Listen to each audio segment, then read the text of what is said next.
Alors que tu es debout, acclame Jésus-Christ de Nazareth, s'il te plaît. Acclame le roi des rois. Amen. Amen. Si ta bénédiction ce matin devait être proportionnelle à ton acclamation, tu ne recevrais pas grand-chose. Acclame Dieu de l'endroit où tu visites. Alléluia. Amen. Assieds-toi dans la joie de Jésus. Accorde-nous ta grâce. Manifeste-toi dans cette atmosphère.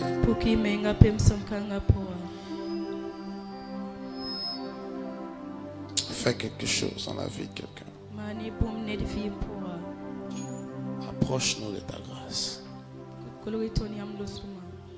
Donne-nous un témoignage. Au nom de Jésus. My God. Je reconnais que tu peux tout et que rien ne t'est impossible.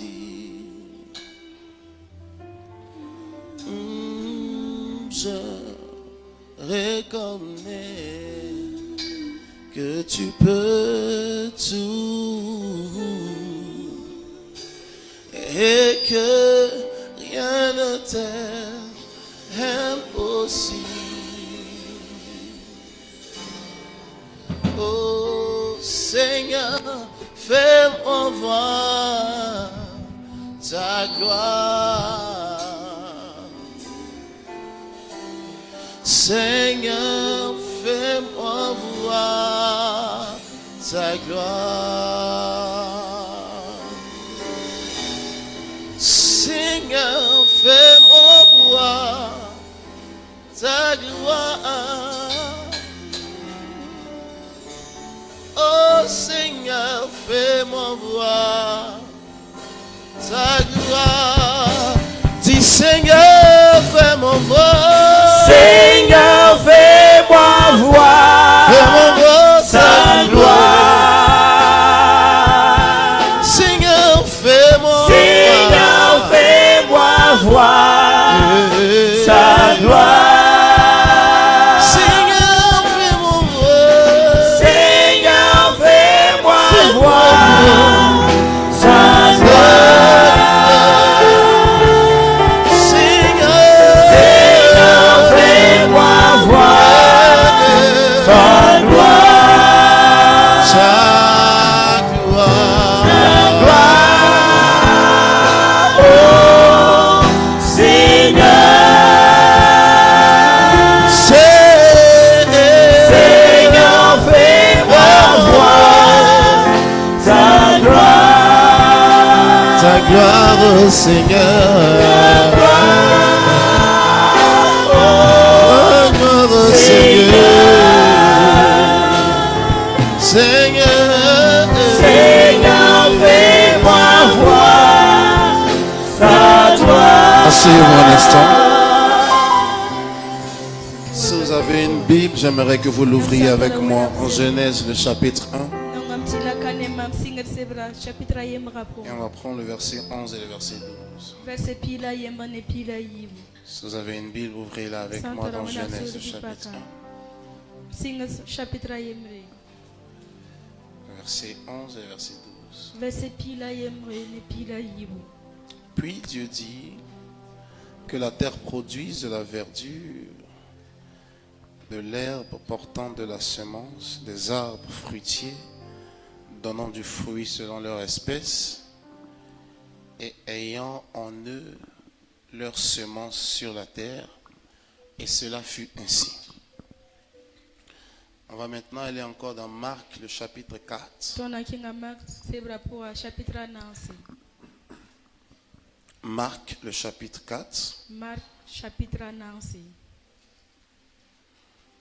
On va lire le verset 26.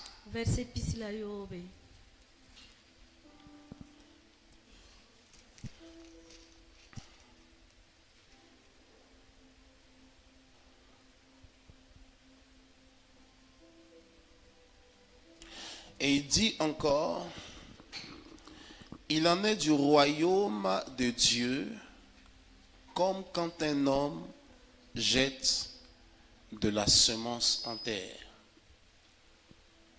En d'autres termes, le royaume de Dieu, le système dans lequel nous évoluons, fonctionne comme un homme qui jette de la semence en terre. J'aimerais parler brièvement avec vous sur un sujet que j'ai intitulé le principe des semences. Quelqu'un dit avec moi le principe des semences. Dis mieux avec moi le principe des semences. Il y a une forte grâce de Dieu dans cette atmosphère. Il y a une forte grâce de Dieu dans cette atmosphère. Prends-la. Il y a une forte atmosphère de visitation ce matin. Combien d'entre vous ont dit Amen pour attirer la chose? Ton Amen est une perche pour attirer la déclaration générale, pour en faire une expérience personnelle. Il y a une grâce de Dieu dans cette atmosphère ce matin. L'année va te surprendre agréablement. Dieu va te faire un grand bien. Alléluia. Il dit, le royaume est comme un homme qui met une semence en terre. Le royaume est comme un homme qui met une semence en terre. En d'autres termes, ce que tu reçois dans le royaume ne dépend pas de Dieu, mais dépend de toi. C'est ça que ça veut dire. Tout à l'heure, je vais vous expliquer ce que ça veut dire. Voilà, rapidement, tout à l'heure, je vais bénir dans le mariage de mes enfants qui sont là. Ils sont mariés à la mairie il y a quelques jours déjà. Leur frère fait des échanges de vœux. Elle est bénie avant que je ne termine ce service. Je ne serai plus le même. J'ai vu ta grâce. Ma vie changera. Non, asseyez-vous.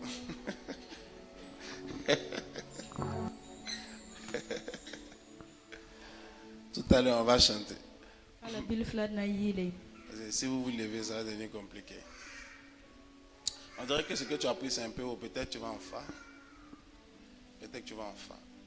Il dit le royaume des cieux est comme un homme qui met la semence en terre. Alléluia. Voyez-vous, dans le premier texte, en Genèse, il y a une instruction que Dieu a donnée pour programmer la création. Et que chaque plante puisse porter en elle-même la semence de sa reproduction. Ce que Dieu était en train de faire, il était en train de dire, je ne vais plus venir pour créer des plantes, des espèces végétales ou bien des êtres vivants. Tout être qui est vivant doit désormais porter en lui la capacité de se reproduire. Pour que vous n'ayez plus besoin d'être recréé, mais que vous puissiez vous multiplier. Amen. Est-ce que quelqu'un me suit? Il dit, je veux établir en vous cette faculté qui fait que à partir de votre existence, vous puissiez vous régénérer, vous multiplier et faire en sorte que ce que vous êtes puisse perdurer. Donc Dieu a établi dans chaque espèce vivante la semence de son espèce. L'homme porte en lui la semence pour produire d'autres hommes. Les plantes portent en elles la semence pour produire d'autres plantes. Les animaux portent en eux la semence ou produit d'autres animaux Bomburu na wani room sata. selon leur espèce. So ya bamsi ya soba. Donc le principe c'est que La yati so tudga. un mouton Yati pesro. porte la semence Atara pour un ou bomburu. produit un mouton. Sena wani pesro to. Ce qui veut dire Lati yele. que lorsque on voit la semence d'un mouton, Sa wani pesro bomburu. on n'a pas besoin d'une prophétie Katuni pour savoir que la seule chose que ça va produire, c'est un autre mouton. Ya pesro to ye. Amen. Amina. Mais j'ai découvert un système en Dieu qui fait qu'on peut avoir une semence de départ, mais produire un fruit différent. Maintenant, si tu dis Amen, c'est ça que je vais t'expliquer. J'ai découvert un système en Dieu. Quelqu'un me dit, mais quelle est cette histoire? Chaque espèce se reproduit selon son espèce. Mais tu es en train de me dire qu'une espèce peut engendrer une autre espèce? Oui. Il y a un système en Dieu pour ça. Quand je vais finir ce message, tout ce que tu devais produire qui ne te plaît pas, tu vas pouvoir le changer après ce matin. Si quelqu'un m'a dit Amen, la chose va lui arriver. Je vais vous donner l'exemple de deux individus pour vous expliquer l'espèce qu'ils étaient. Mais comment est-ce qu'ils ont généré un fruit différent de l'espèce qu'ils étaient au départ? Brièvement, je voulais te parler d'un individu que la Bible a appelé ou a présenté sous le nom de Simon. Quelqu'un dit à moi Simon. Qu'est-ce que Simon signifie? Simon, ça signifie quoi? Simon, c'est un faible roseau. Hein? C'est pas seulement un roseau, mais c'est un faible roseau. Pour parler de l'inconstance, pour parler du fait qu'il n'était pas solide, pour parler du fait qu'il était vacillant. Ça, c'était sa nature. Amen. Sa nature, c'était qu'il était vacillant. Donc, les fruits qu'il pouvait produire selon son espèce, c'était des actions inconsistantes. C'était le manque de régularité ni de constance. La preuve, il a régné Jésus à cause de la nature d'inconstance qui était en lui. Quelque part, il est arrivé à un lieu au moment où Jésus avait été saisi, était en train d'être persécuté et tué plus tard. Il est entré dans un endroit où quelqu'un l'a reconnu pour dire, mais tu ressembles. Je suis même certain que tu étais au nombre de ceux qui marchaient avec Jésus. Maintenant, ce n'est pas parce qu'il n'aimait pas Jésus. Mais si on part du principe que ma nature détermine ce que je produis, c'était normal pour lui de renier Jésus. Il aimait Jésus, mais sa nature faisait qu'il était obligé de renier parce que sa nature c'était l'inconstance. Amen. Donc ce qu'il a produit était la conséquence de sa nature. Mais maintenant je vais vous emmener plus tard le même individu qui était connu comme Simon a été après à un moment donné quand Jésus lui a parlé, après certains épisodes, il ne l'a plus appelé Simon. Il dit, tu es Pierre. Et sur cette pierre, je bâtirai mon église. C'était une déclaration. C'était une parole de Jésus. Plus tard, après la mort, l'ensevelissement, la résurrection de Jésus et son départ au ciel, Pierre a commencé à montrer un caractère différent. Pierre a commencé à produire des résultats différents. Pierre a commencé à avoir des fruits qui n'étaient plus les fruits de Simon. Pourquoi?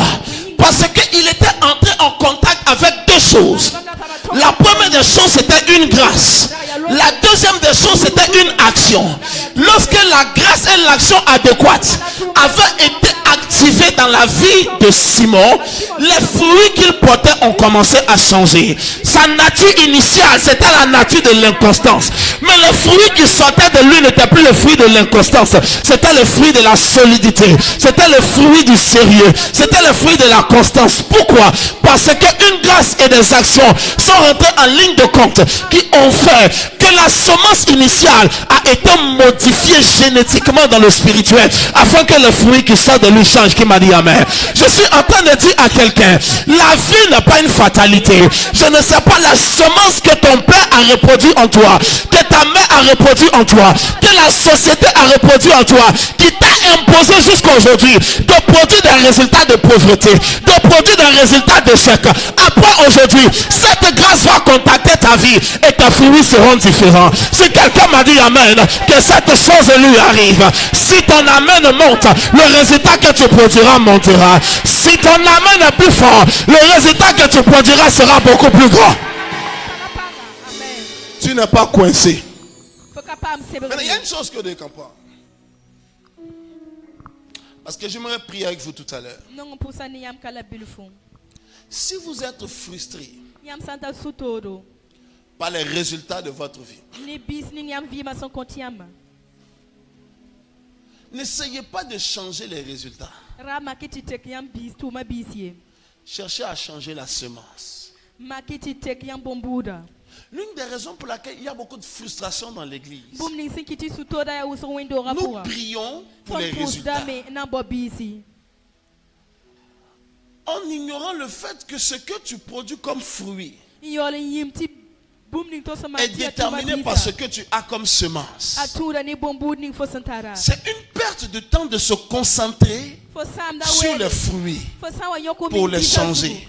Ndati nan te. alors qu'on n'a pas modifié la semence. Fo yole ka tek fo bombuda yi. Quelqu'un jeûne 3 jours, Ni sa le non rasma pas pour tabo. travailler la semence qui est la cause de ce qu'il vit, Ankara tana tek mais bombud pour ni changer la ce son qu'il jiwa. vit. La ratina tek yi Voici vima. pourquoi tu as un témoignage pour 1 mois. Ya yi soti Et ya après kaka tu tek retournes dans de les problèmes. Chine por bien Parce mi- que tu yel- as yel- attaqué toi. le fruit, mais tu n'as pas changé la La ya semence. pa tek bombuda yi.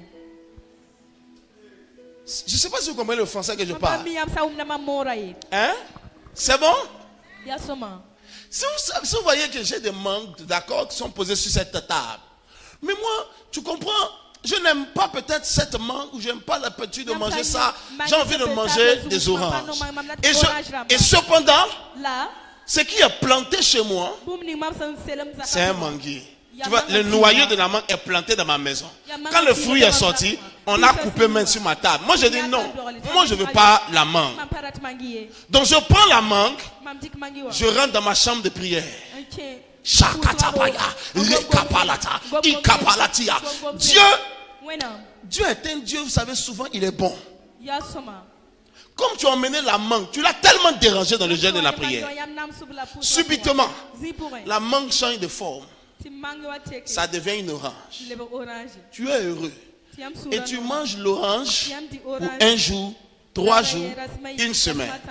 Mais quand l'orange que tu as mangé est fini, quand tu reviens après 1 semaine, tu trouves encore la mangue. Parce que celui qui coupe pour t'emmener, il ne fabrique pas. Il récupère ce qui est déjà dans la maison. Donc tu avais jeûné et tu étais content pendant 1 semaine. Tu as eu le miracle. Quelqu'un est choqué. Comment la mangue peut devenir l'orange? Oui, parce que l'eau est devenue le vin. Donc il ne faut pas être choqué. Dieu est capable. Maintenant je vous dis quelque chose. Le miracle qui procure le changement de vie n'arrive pas par des opérations ponctuelles. Ça arrive par des transformations profondes. Voici pourquoi l'église, que je vais dire, on a des résultats, des témoignages passagers. Mais ce n'est pas des dimensions dans lesquelles on demeure. Quelqu'un peut venir, gloire à Dieu, j'ai eu 1 million, tout le monde, wow. Mais 2 semaines, tu ne comprends pas la galère qui commence à chicoter le gars. Ah, monsieur, oui, ce n'est pas toi qui avais parlé de 1 million il y a 2 semaines. Oui, mais qu'est-ce qui se passe? Que tu n'arrives pas à t'en sortir.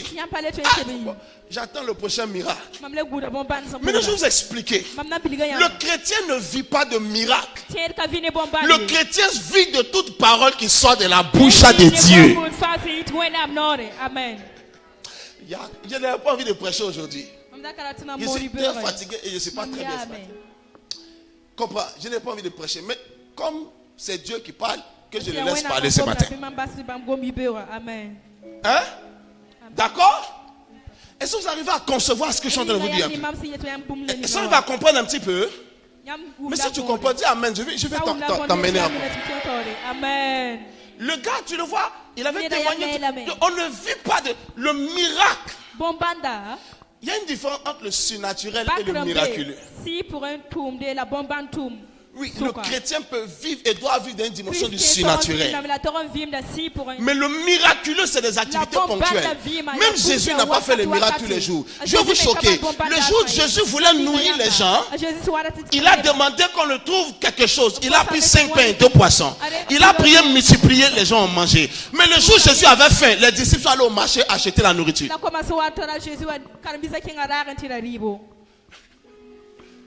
Mais mon ami, si tu peux prendre la chose multipliée, le jour que tu as fait, pourquoi tu me fatigues que j'aille au marché payer la nourriture? Vous n'avez pas vu ça? Le jour où il était au puits de Jacob, il avait soif. Il n'a pas fait un miracle d'eau. Il a dit à une femme qui avait le... Comment on appelle les trucs là? Bon, elle avait un seau, mais je ne sais pas quoi. Madame, excuse-moi, j'ai soif. Mais je n'ai pas de quoi puiser l'eau. Ah, ce n'est pas toi qui fais les miracles. Oui. Mais pour que je boive, je ne peux pas utiliser le miracle pour boire. J'ai besoin d'un seau pour puiser. Maintenant, si je n'ai pas le seau, moi Jésus, et que c'est toi qui as le seau, je suis obligé de dépendre de toi. Voici pourquoi le chrétien dépend des païens. Parce que toi, tu as le Dieu des miracles. Mais tu n'as pas le seau pour aller puiser l'argent dans le monde.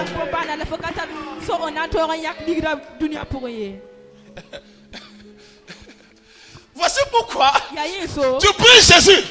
Mais c'est un païen qui doit prendre. C'est lui qui a le seau. Toi, tu as la prière. Tu ne connais pas comment prendre l'argent dans l'eau. Tu ne connais pas comment multiplier les ressources économiques. Et tu es malheureux. Et tu dis, un de mes fils m'a laissé un message. Il est footballeur, il est en République tchèque. Papa, j'ai l'impression que Dieu n'est plus fidèle. Quand j'ai vu ça, je n'ai pas répondu à son message. C'est des gens de déclaration qui m'énervent.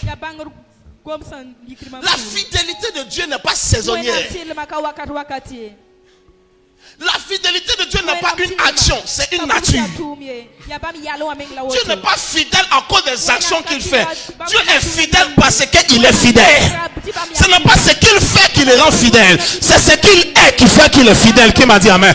La fidélité de Dieu n'est pas une action, c'est une nature. Donc tu ne peux pas dire j'ai l'impression que je ne suis plus burkinabé. Comment?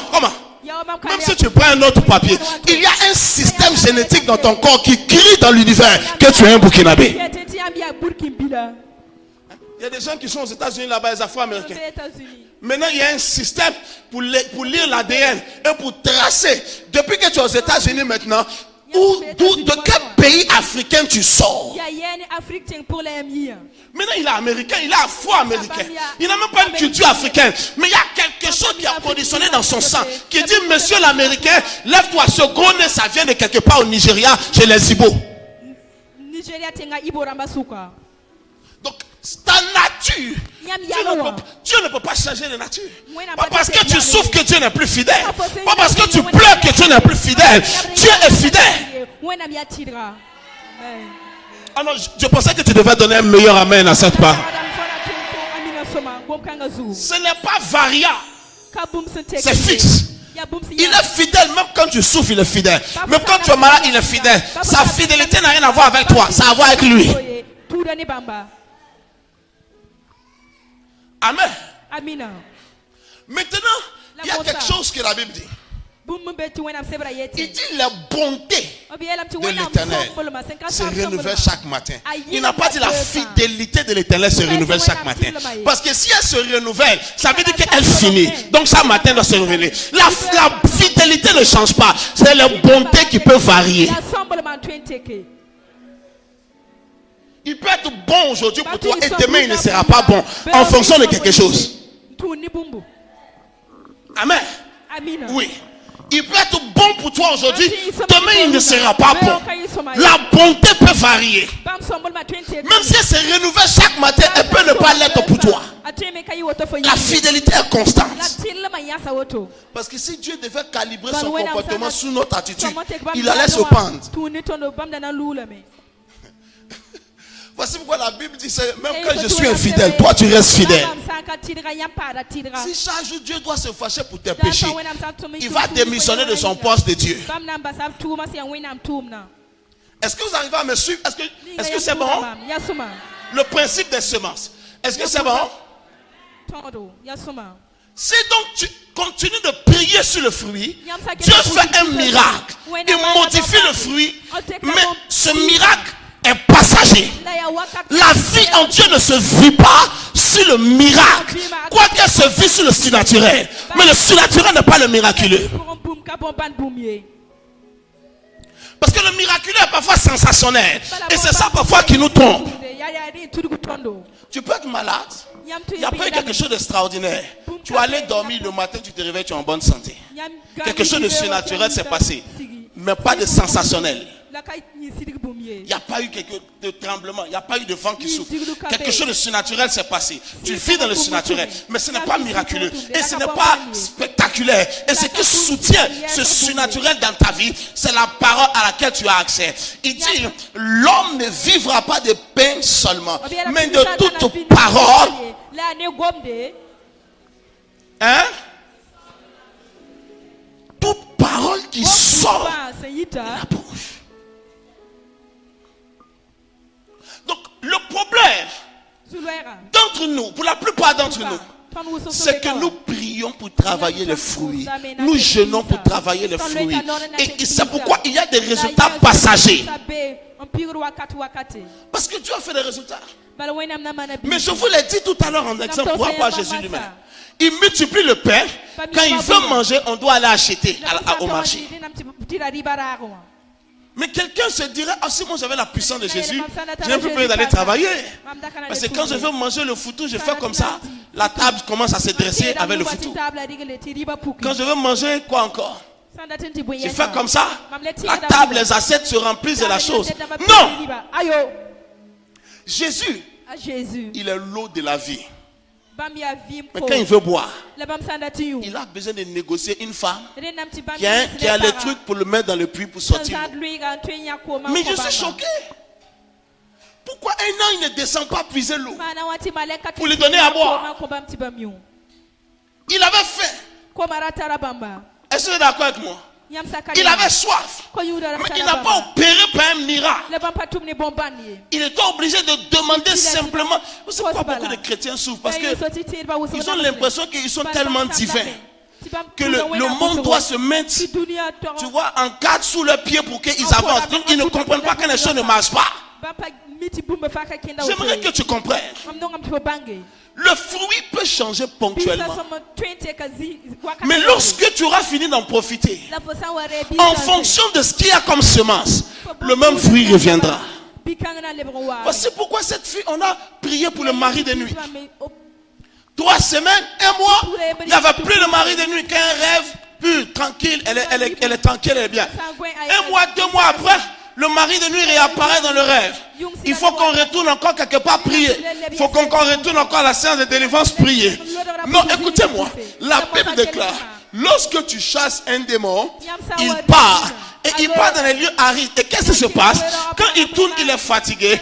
Voici ce qu'il dit. Je vais retourner où ça? Dans ma maison. C'est ce que le démon dit. Il dit, je vais retourner dans ma maison. Et quand il vient et qu'il voit que la maison est inhabitée, il prend 7 démons plus méchants que lui et ils viennent s'installer. Ce qui fait revenir le démon dans le lieu, ce n'est pas parce que tu n'as plus prié, c'est parce que le lieu est encore identifié comme sa maison. Personne d'autre n'a établi la propriété de cet endroit afin de changer l'identification et le lien de cette maison au propriétaire qui est parti. Donc quand il part, il revient. Il ne trouve pas un nouveau acte de propriété. Il ne trouve pas que l'endroit est occupé par quelqu'un d'autre. C'est encore sa maison. Le problème n'est pas que la prière a diminué. Le problème c'est que tu es encore la maison de quelqu'un. Et tant que tu es sa maison, si on jeûne aujourd'hui, si je suis trop loin, je suis venu, je le menace, il part, mais tu es encore sa maison. Ça veut dire que la semence qui est en toi est toujours rattachée au fruit de l'esprit qui est parti. Peu de temps après, il reviendra. C'est bon. Comprenez un peu ce que j'essaie d'enseigner ce matin. Le problème n'est pas le fruit. Ah, je détruis l'esprit d'accident. Je détruis l'esprit d'accident. Je détruis l'esprit d'accident. Est-ce que je peux vous choquer? Il n'y a pas d'esprit d'accident. Il y a juste des esprits et des accidents. Des esprits peuvent provoquer des accidents, mais il n'y a pas d'esprit d'accident. Tu n'es pas possédé par un esprit d'accident. Papa, excusez-moi, j'aimerais bien que vous fassiez ma délivrance. Je sens que je suis possédé d'un esprit d'accident. C'est 2 jours. Une fille m'a écrit un SMS. Elle dit, papa, j'ai fait un rêve, mais ça se répète plusieurs fois. Et ce qu'on rêve plusieurs fois ne se réalise pas. Il faut prier. Tu dis qu'il soit fait selon ta parole. Quand tu as fini de conclure que tu rêves à une bonne chose, mais comme tu as rêvé la bonne chose plusieurs fois, ça ne se réalise pas parce que je ne sais pas qui a établi la loi que ce genre de choses, si tu vois plusieurs fois, ça ne se réalise pas. Et que moi, je n'étais pas au courant. Tu m'as informé de cela. Et que tu demandes de prier. Je n'ai pas besoin de prier. Je suis la conclusion que tu as établie. Je lui ai dit qu'il te soit fait selon ta parole. Elle m'a répondu, Amen, papa. Point. La conversation était terminée. C'est bon? Nos jeûnes et nos prières s'appliquent à attaquer les fruits. S'appliquent à attaquer les œuvres. Voici pourquoi les résultats ne sont que de courte durée. Voici pourquoi les résultats ne sont que de courte durée. Les résultats ne sont que saisonniers. Parce que le problème qu'il faut traiter, ce n'est pas le fruit, c'est la semence. Comme ce que tu vois ne te plaît pas, arrête de prier pour ce que tu vois. Commence à travailler pour changer la semence. Alléluia. C'est de ça qu'il est question. Si tu as un problème avec ton mari parce que ce qu'il fait ne te plaît pas, arrête de prier pour dire Seigneur, fais en sorte qu'il ne sorte plus. Fais en sorte, non, fais en sorte, non. Le problème n'est pas qu'il ne sorte plus. Il peut rester dans la maison et puis tu vas souffrir. Ce n'est pas ce qu'il fait là qui doit changer. C'est la semence qui est en lui qui doit. Quand la semence va changer, naturellement, les œuvres et les actions seront modifiées. J'aimerais prier avec toi ce matin. Cette semence qui produit des fruits et des œuvres de frustration dans ta vie, elle sera arrachée au nom de Jésus. Comment maintenant tu dis Amen dépend de comment la chose va se produire dans ta vie. Cette semence sera arrachée au nom de Jésus-Christ. Voici pourquoi je parle de la semence. La pauvreté n'est pas l'absence de l'argent, c'est une semence. D'accord? Quand la semence est là et qu'on te donne 10 millions, tu vas redevenir pauvre. J'ai déjà vu ça, mon ami. J'ai prié pour des gens qui sont venus me montrer 100 millions. Ils n'ont même pas enlevé la dîme. Je ne leur ai pas demandé aussi. Avant qu'ils pensent que le passé, maintenant que je l'ai monté 100 millions, il va me forcer d'enlever 10 millions. Si Dieu m'a utilisé, que j'ai pris pour toi pour avoir ça, je ne peux pas être coincé. Si tu estimes que ce n'est pas une utilité pour toi, gloire à Dieu pour ta vie. C'est Dieu que c'est bien, écoute, il faut beaucoup réfléchir, il faut beaucoup. Non, papa, j'ai déjà calculé ce que je vais faire. 3 mois, 6 mois, 1 an, il n'y a plus rien. Je te dis la vérité. Ici dans ce territoire. Pourquoi? Parce que ce qui le rendait pauvre, ce n'était pas qu'il n'avait pas l'argent. Il y avait la semence de la pauvreté en lui. Que même quand l'argent est venu dans sa main, ça l'a rendu encore beaucoup plus pauvre et plus malheureux. Tu sais pourquoi? Parce que quand tu as goûté aux bonnes choses et tu dois revenir, quand tu ne connaissais que les repas bizarres, tu n'es pas frustré. Mais quand tu allais goûter à un certain niveau de la vie et tu retournes là où tu étais, ça devient beaucoup plus compliqué. Je vais répéter cette phrase ce matin. Toute semence qui gênait la destruction de ta vie, je la déterre de toi au nom de Jésus. C'est comme si le propriétaire de cette parole n'est pas venu à l'église. Je la déterre de ta vie au nom de Jésus. Assieds-toi. Donc quand la semence est modifiée, les résultats commencent à changer. Amen. Asseyez-vous. Alléluia. Barkwena. Je ne serai plus le même. J'ai vu ta grâce. Ma vie changera. Je ne serai plus le même. J'ai vu ta grâce. Ma vie changera. Ce qui a fait que Simon a commencé à produire des résultats différents, c'est que la nature de la semence en lui a été changée. N'avez-vous pas vu des gens qui disent je prie, rien ne se passe. Le problème n'est pas que la prière n'est pas efficace, c'est que la prière est limitée dans sa productivité à cause de la semence qui est à l'œuvre dans ta vie. C'est pourquoi faites attention aux gens qui vous associent. Toute association, qu'elle soit amicale, qu'elle soit professionnelle, qu'elle soit sexuelle, peu importe les associations, elle crée un échange de semences.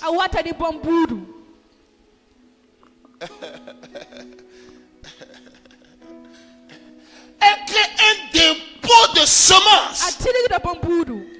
Un pasteur peut venir prêcher. Oh, il est très loin. Il prophétise et il voit les noms, il voit les numéros, tout. Tout le monde tombe, tout le monde se lève. Mais quand il quitte l'église, les gens ne viennent plus. Quand il a fini, il part. Le feu de Dieu meurt dans l'église. Quand il a fini, il part. La dynamique de croissance de l'église commence à régresser. Pourquoi?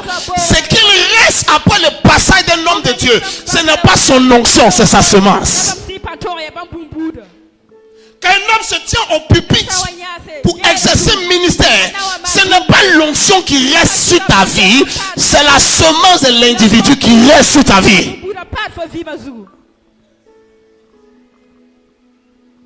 C'est pourquoi cette personne ne comprend pas. Non, lui, il ne veut pas recevoir les gens. C'est comme, non, ça n'a rien à voir. Je peux t'aimer, homme de Dieu. Je peux même te donner quelque chose là-bas. Tu n'es pas venu prêcher chez moi. Je te respecte dans ton domaine entier.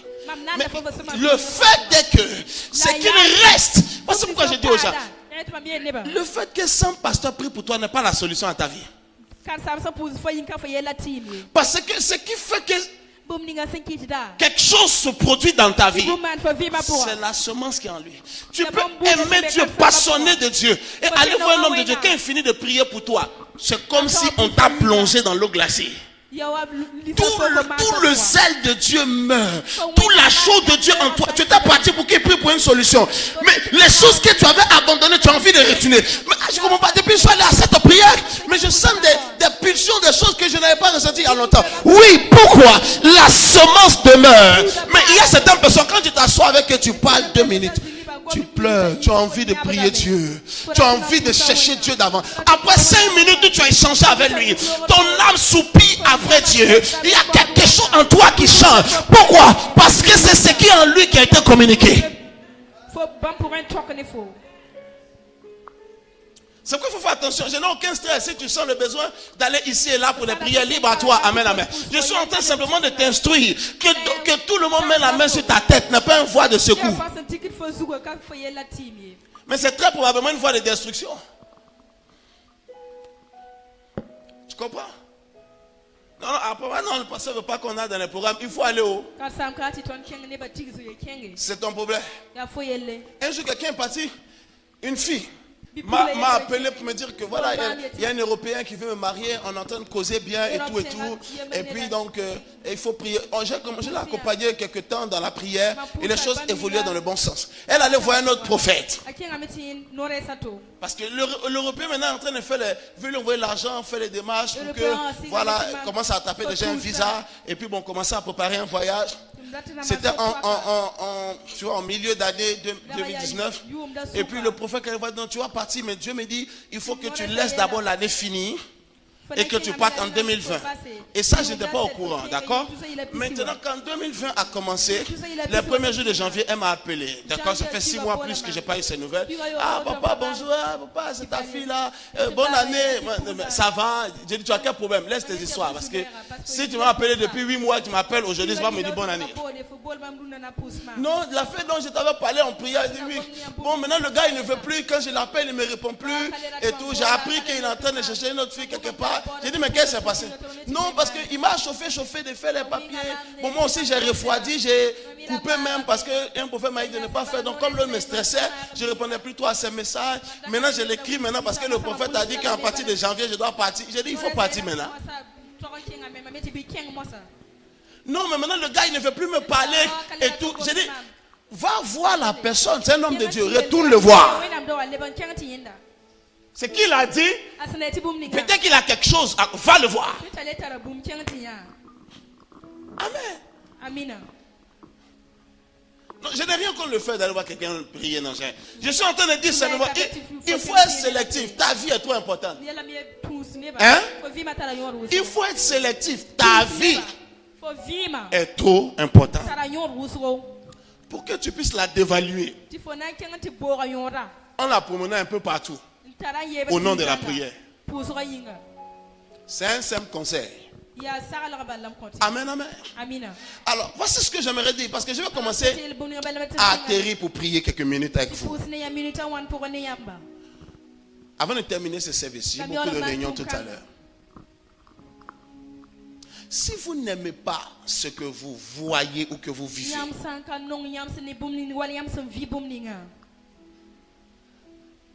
il faut commencer à travailler sur la semence. Quelqu'un dit, mais comment identifier? Parfois, dans un cadre familial, regarde ton père, regarde ta mère, regarde tout le monde. Tu peux identifier la semence en observant la vie. Hein? En observant le cours de la vie, pas tes ascendants. Tu vois pas ce qui se passe de manière générale. Tant ta foi te permet d'identifier la semence. Parfois, observe ta localité. Parfois, juste le village dans lequel tu sois, quand tu observes la vie des gens de ce village, ça peut te permettre d'identifier la semence. Parfois, si tu observes ta propre vie et que tu es en train de constater certains fruits, le fruit peut te permettre d'identifier l'arbre. Combien d'entre vous êtes d'accord avec moi? Par rapport à ce que tu vois et que tu observes, ça peut te permettre d'identifier la semence. Ce que tu vis peut te permettre d'identifier que j'ai l'impression qu'il y a une malédiction. Ça peut te permettre d'identifier la semence. Alléluia. Ces choses, je t'aimerais dire, je continuerai dimanche prochain.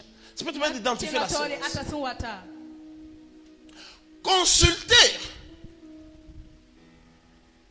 quelqu'un qui est alerte au sens spirituel, qui peut percevoir dans le monde spirituel. La Bible parle en 2 Chroniques des fils d'Issachar. Il parlait d'une race d'enfants d'Israël, ils s'appellent les fils d'Issachar. Il dit qu'ils avaient la grâce pour discerner les temps et les saisons afin de savoir ce qu'Israël doit faire. Donc quelqu'un qui a l'esprit de fils d'Issachar peut t'aider à identifier la semence qui travaille dans ta vie. Regarde le foyer de ta soeur. Regarde le foyer de ta grande soeur. Regarde le foyer de ta petite soeur. Regarde. Et quand tu observes les éléments communs qui reviennent de manière récurrente, peut te permettre d'identifier la semence.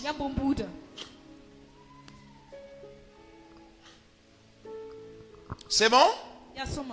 Combien d'entre vous m'ont dit amen? L'observation de ta propre vie, de tes actions, de l'attitude de ton cœur, de l'infraction à certains principes peut te permettre de comprendre que certaines actions que tu as posées ont établi une semence. Parce que j'aimerais vous parler maintenant des types de semences. Il y a la semence innée et il y a la semence acquise. Dis amen et je parle. La semence innée, C'est cette chose. Tu n'as rien fait.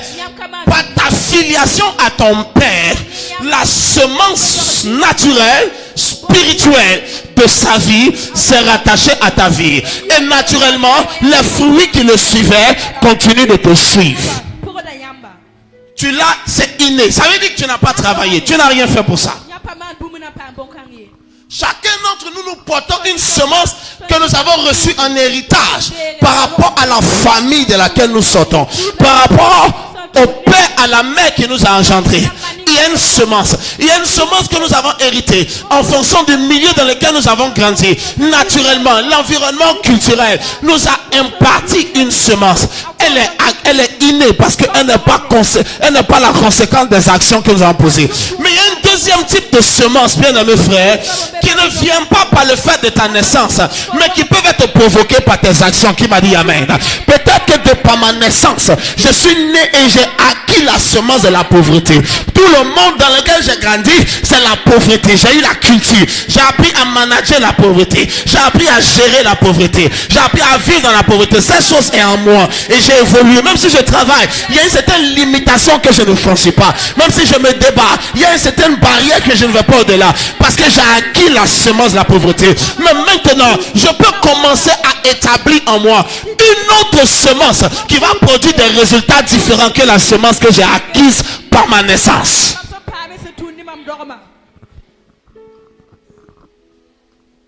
Vous savez, j'ai évolué dans une extrême pauvreté à un moment donné. Dans ma famille. Une extrême. D'accord? Une extrême pauvreté. Mais je ne voulais pas, comprenez, terminer dans cette histoire. J'avais envie que ma vie change. Et j'imagine que tous ceux qui sont pauvres ont envie que leur vie change. Mais il ne suffit pas d'en avoir envie pour que ça arrive. J'ai commencé à chercher en Dieu les moyens d'être béni. Les principes pour être béni. Alors depuis que j'étais au CM1, au CM2, j'ai commencé à payer ma dîme. J'enlevais la dîme sur 50 francs qu'on me donnait le matin pour aller à l'école. J'enlevais la dîme parfois sur 100 francs qu'on me donnait la journée pour aller à l'école. Tu comprends ça? J'enlevais la dîme. Et parfois la dîme semblait trop insignifiante à mes yeux que je prenais au-delà. Automatiquement, je n'avais pas changé. Mais j'avais commencé à créer une nouvelle semence. À mesure que je grandissais, j'ai appris à donner pour Dieu. J'étais capable de vendre ce petit téléphone que j'ai dans la main. Pour 3 000, 4 000, 5 000, 8 000. Pour mettre dans une enveloppe pour répondre à un appel à l'église. Quand on présentait des choses, quand un homme de Dieu parlait, prêchait, il demandait qu'on donne. J'ai commencé à poser de telles actions. Pourquoi? Un jour, je suis allé voir mon père. C'était dans la période de Noël. Il y avait des habits que je voulais. Cette marque-là, c'était la marque qui était à la mode. Tout jeune garçon qui se respectait devait porter ça. Ça s'appelait N1. Jesus. Aujourd'hui, même quand je regarde le basketteur sur l'habit, je me demande pourquoi ce truc-là pourrait me tuer. Je suis allé voir papa, j'ai dit je veux N1. Il dit qui va te donner? Il dit maintenant je vais te dire quelque chose. Nous tous là, notre papa c'est lui qui est en haut là-bas. Moi monsieur ton papa là, si j'ai besoin c'est à lui je demande. Donc, tu ferais mieux de lui demander. Si tu as demandé qu'il m'a donné, je vais te donner. Si tu te donnes directement aussi, mais c'est à lui que tu dois demander. Cette parole, d'autres allaient prendre ça et puis pleurer. Mon papa est méchant. J'ai injecté ça dans mes veines. Que depuis ce jour, il a été très rare dans ma vie que je demande quelque chose à mon père, quoi que j'étais dans sa maison. Que mon père m'appelle, il m'assoit et il me dit, tu as enlevé l'argent où? J'ai dit, notre papa qui est là-bas là. que tu m'avais montré l'autre jour. C'est lui qui me donne. Un jour, la rentrée est venue. Je ne suis pas allé voir papa pour dire, ah, il y a la rentrée scolaire, il faut payer l'inscription, il faut payer kaki. Il me regardait. La rentrée est arrivée. Il m'a seulement vu que je pars à l'école. Il m'a seulement vu que les cahiers sont payés. J'ai même payé pour les vies ajoutées. La rentrée là, tu m'as rien demandé. Même ton petit frère, tu es en train de le dire. J'ai dit oui. Tu m'avais montré le papa qui est là-bas. Donc maintenant, quand le vieux lui-même me conseille, il m'appelle. Michael, viens ici là. Là-bas, quelque chose avait passé là. Maintenant, moi aussi, je lui disais le papa qui est là-bas, il faut aller lui, ça allait devenir la bagarre. Si moi je lui disais, il faut aller demander au papa qui est là-bas, c'est là-bas que tu m'as envoyé, tu pars là-bas aussi, ça allait devenir la bagarre. Donc, ce qui est là, je donne. Depuis ce jour, j'ai commencé à établir une semence. À ce stade de ma vie, j'ai déjà offert 3 voitures en offrande. Qu'est-ce que je suis en train de chercher? Établir la semence de la richesse. Maintenant, je vous ai dit, il y a la semence innée, il y a la semence acquise. Tu n'es pas obligé de continuer à vivre avec la semence héritée de tes pères. Tu peux à ce stade de ta vie commencer à créer une semence qui va parler pour toi et qui va parler pour tes enfants, qui va parler pour ta descendance, qui va parler pour ton futur. Tu peux modifier la semence. Si tu continues de te concentrer sur les fruits, tu seras frustré permanemment. Il y a une semence qui doit changer. Maintenant, revenons à Pierre. Il était Simon et on lui a dit, tu vas devenir Pierre, et si c'est Pierre, je bâtirai mon église. C'était une déclaration. Mais entre la déclaration et son accomplissement dans la vie de l'individu, je vous ai dit, la déclaration a rendu disponible la grâce pour changer la semence de sa vie. Mais il y avait des actions que l'homme devait accompagner pour générer la productivité et la transformation de la semence qui était en lui. Première action, cet homme est allé dans la chambre haute avec autres personnes pour 10 jours. Ils ont commencé à chercher Dieu. La première des choses qui te permettra de changer la semence de ta vie, la semence héritée de tes pères, héritée de ta nation, héritée de ton village, héritée par différents ascendants desquels tu es rattaché. Ça va aller? Je n'ai pas commencé à prêcher depuis que je suis en train d'enseigner. Mais la prédication veut commencer maintenant. Tu interprètes ça? C'est à toi que je suis en train de parler. Amen. Amina. Il est allé dans la chambre haute. Pour 10 jours, il a jeûné et prié. D'abord, la grâce était rendue disponible par le fait que Jésus a dit, tu es pierre, sur cette pierre je bâtirai mon église. Cette déclaration, parce que la grâce de Dieu est rattachée à la parole de Dieu. Voici pourquoi Paul dit que la grâce vous soit multipliée par la révélation de la connaissance de Dieu. Or, quand on parle de la connaissance de Dieu, on fait référence aussi à la parole de Dieu. Parce que Dieu est sa parole, il est dans la parole. Plus tu connais Dieu, plus la grâce se multiplie. Voici pourquoi le degré de grâce qu'un homme transporte est déterminé par le degré de connaissance. Montre-moi un homme qui connaît Dieu, je te montrerai un homme qui a la grâce de Dieu. Plus un homme arrive à un niveau supérieur de connaissance de Dieu, plus la grâce qu'il génère est extraordinaire, plus l'assurance qu'il transporte est extraordinaire. Pourquoi? La connaissance de Dieu est le moyen par excellence de la multiplication de la grâce. J'ai commencé à grandir dans la grâce quand j'ai commencé à grandir dans la connaissance de Dieu. Voici pourquoi quand je m'approche des gens qui font de grandes choses avec Dieu, je ne cherche pas leurs fruits, je ne cherche pas leurs œuvres, je cherche à connaître ce qu'ils connaissent. Je vais m'asseoir à leurs pieds, les écouter pour comprendre qu'est-ce que ce monsieur sait que je ne sais pas, qu'est-ce que ce monsieur connaît que je ne connais pas, qu'il lui donne de marcher dans cette dimension que je n'ai jamais pu fouler de mes pieds. Et lorsque je commence à saisir ce qu'il connaît, je commence à voir les fruits dans ma vie qui m'a dit amen. Je marche avec des pères. Gloire soit rendue à Dieu pour le Dieu, à Dieu pour la vie de l'apôtre Ayouk et moi Ayouk.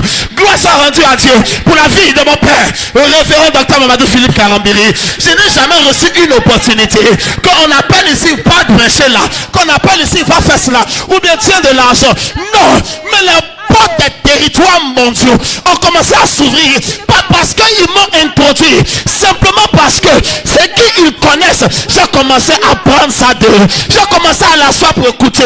Mon père, papa Ayouk disait la dernière fois, il dit la raison qui va t'amener loin, c'est que tu écoutes ce que ton père te dit.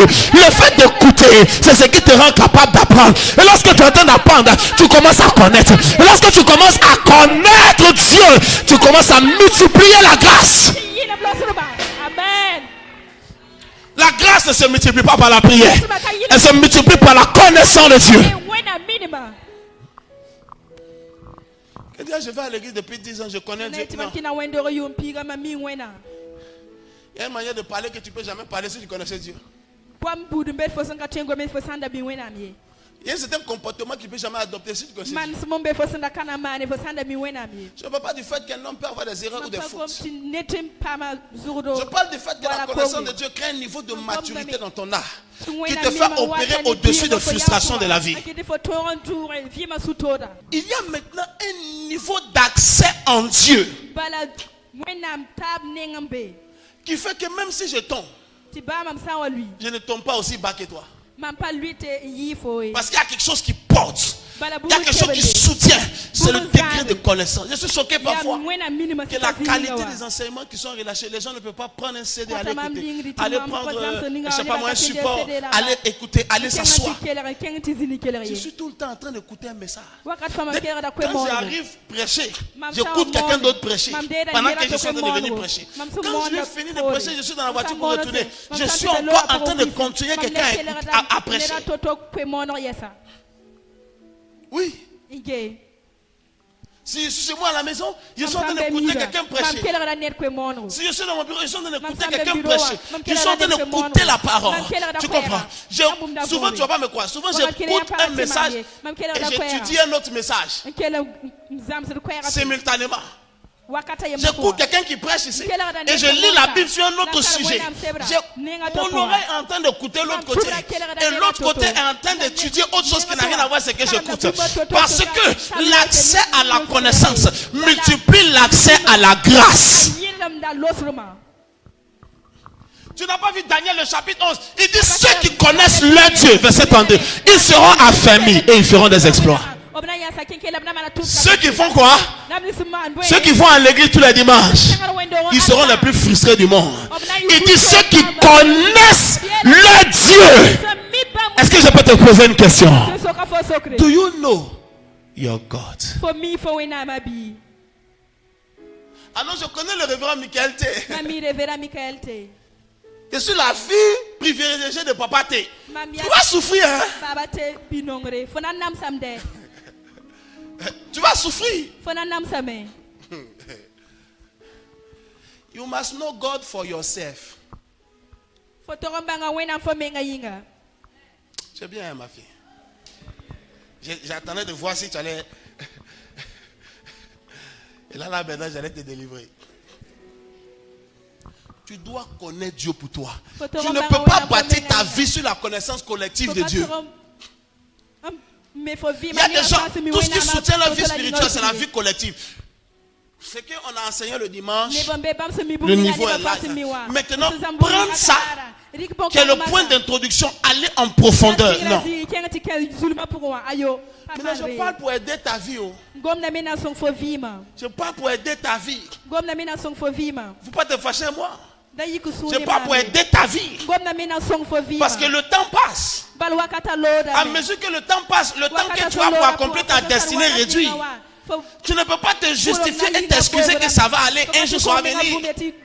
Même si c'est dans 10 ans, un jour Dieu va me bénir. Ça va me faire rattraper les 10 ans. Écoutez-moi, je crois au Dieu que nous prêchons. Il est capable de faire ces choses. Mais je vous ai dit, il y a des exceptions et des exceptionnalités avec Dieu qui n'ont rien à voir avec le style ordinaire et général. Dieu ne travaille pas la plupart du temps dans les exceptions. Il travaille la plupart du temps dans les principes de la connaissance. Je ne peux pas m'asseoir à la maison. On dit Seigneur, que l'argent passe. Je suis trop moisi. Que l'argent vienne, que l'argent vienne. Dieu peut me faire une exception. Je peux sortir quand je finis la prière. Quand je cogne quelque chose, quand je regarde, c'est un sachet. Quand je déballe le sachet, 100 000 dedans. Je connais le Dieu que je sers. Je connais. Quand tu as fini ça, un mois après, il faut faire encore. Au lieu que tu ramasses, tu vas même perdre. Ce qui est dans ta poche va même disparaître. Tu ne vas pas comprendre où c'est passé. Parce que Dieu vient faire des actions ponctuelles et exceptionnelles pour apporter un secours particulier dans certaines conditions extrêmes. Mais ce qui te fait vivre, ce n'est pas les actions ponctuelles et exceptionnelles de Dieu. C'est les principes de base divins et bibliques. Amen. Est-ce que c'est bon? Jusqu'ici, vous me suivez? Là-bas, les gens ne disent pas beaucoup Amen. Ou bien c'est là-bas que Satan est assis. Dites Amen, chassez le diable comme il est là-bas. C'est comme ça que ça marche. Tu fais ce que je te dis, tu vas réussir. Tout à l'heure, je te parlais du puits pour puiser l'eau. Même Jésus avait besoin que celle qui a le puits. Tu peux être en Jésus et mourir de faim tant que tu n'as pas appris à fabriquer ton seau pour puiser ton eau. Je vais parler de ça à la fin de ce mois, à la rencontre des hommes d'affaires. Vous serez choqués. Tu peux être Jésus. Toi, tu es en Jésus. Lui-même, il est Jésus. La Bible dit tous ceux qui sont en Christ. Maintenant, lui-même, il n'est pas en Christ. Lui-même, il est Christ. Mais il ne pouvait pas boire tant qu'il n'avait pas un ustensile pour prendre l'eau. Il a fallu donner beaucoup de prophéties avant qu'il ne gagne l'eau pour boire. Tu vois ce qu'il a fait? La femme dit, mon ami, il y a quoi en toi et moi? Le gars, il a vu que si je ne dis pas quelque chose à la femme ici, je vais mourir de soif. Il dit, madame, je sais maintenant que tu as eu beaucoup de maris, donc tu es frustré. Parce qu'une femme qui fait 5 maris qui divorce, elle ne peut jamais sourire tous les jours. Je comprends pourquoi tu es aigri. Parce que même lui avec qui tu es aujourd'hui, lui aussi, ce n'est pas ton mari. La femme dit, bon, comment tu as su? Il dit, oui, si tu connaissais celui qui te demande l'eau, elle dit, attends, elle voulait vider le puits pour lui donner. Elle dit, attends. Je veux même prendre tout l'eau qui est dedans. Bois d'abord, bois. Quand tu finis, donne-moi cette eau que toi aussi tu as. Il était obligé de démontrer quelque chose. Si il n'allait pas boire, je vais vous emmener dans ce genre de choses. Cette année, est-ce que je peux t'annoncer ce qui va t'arriver? Tu seras riche au nom de Jésus. Les 5 premières personnes qui ont pris l'offrande et qui courent pour semer sur ces paroles sont les 5 premiers multimillionnaires que Dieu suscite cette année. 1, où est le deuxième? 2, où est le troisième? 3, où est le quatrième? 4, où est le cinquième?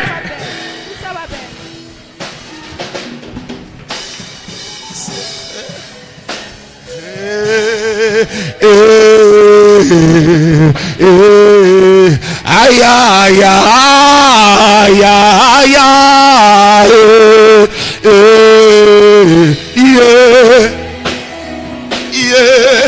Je sens quelque chose de Dieu dans cette atmosphère ce matin.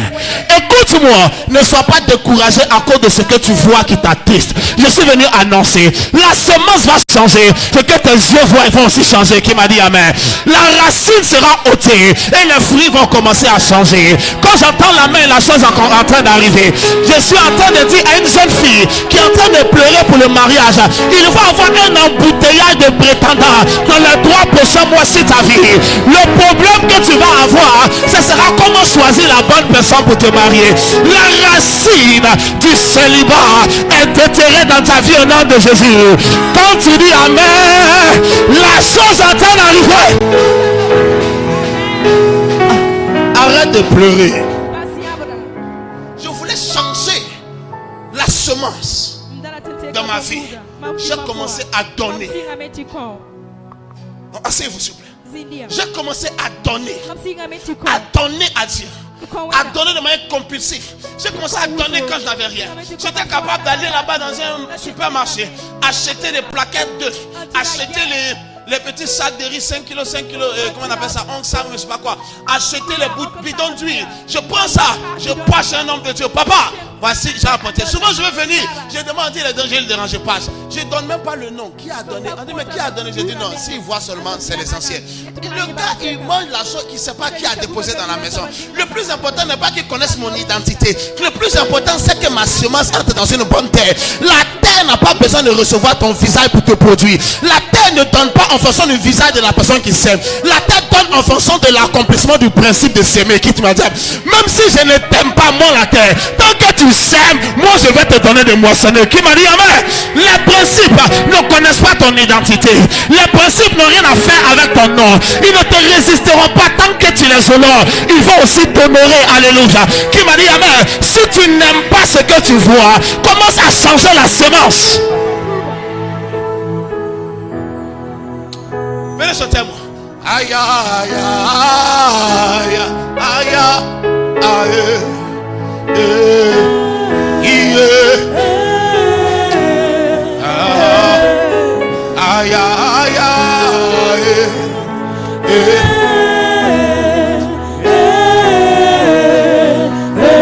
je ne serai plus le même. J'ai vu sa grâce, ma vie changera. Je ne serai plus le même. J'ai vu sa grâce. Non, asseyez-vous, s'il vous plaît. Asseyez-vous, asseyez-vous, asseyez-vous. La kabaratato chata. Cette semence va changer au nom de Jésus. C'est ça que Jésus était venu faire. Demander à l'homme d'obéir au principe de Dieu est une impossibilité pour lui. À cause de la semence du péché qui est en lui.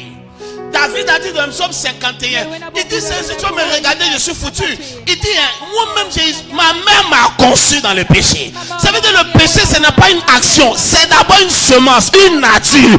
Sans que la nature de l'homme ne soit changée, la vie de Dieu ne pouvait pas être relâchée. Dieu ne serait pas juste dit un homme qui a la nature du péché de vivre dans la justice. Dieu devait venir détruire la semence du péché et établir la semence de la vie, afin que tous ceux qui sont en Christ, leur ancienne nature meurt, leur ancienne semence meurt, et qu'ils commencent à évoluer dans la semence de la divinité et du salut. Voici pourquoi la Bible parle du péché et la Bible parle des péchés. Quand on parle des péchés, c'est les actions qui sont les fruits du péché. Mais quand on parle du péché, on parle de l'arbre, de la semence et de la nature du péché. Un chrétien peut avoir les péchés dans la vie, mais il n'a pas le péché dans sa vie. Pourquoi? Parce que je peux avoir des fruits mangés sans être le propriétaire de l'arbre qui a produit le fruit. Parce que la nature qui génère le fruit n'existe plus en moi. Qui m'a dit amen? Amen.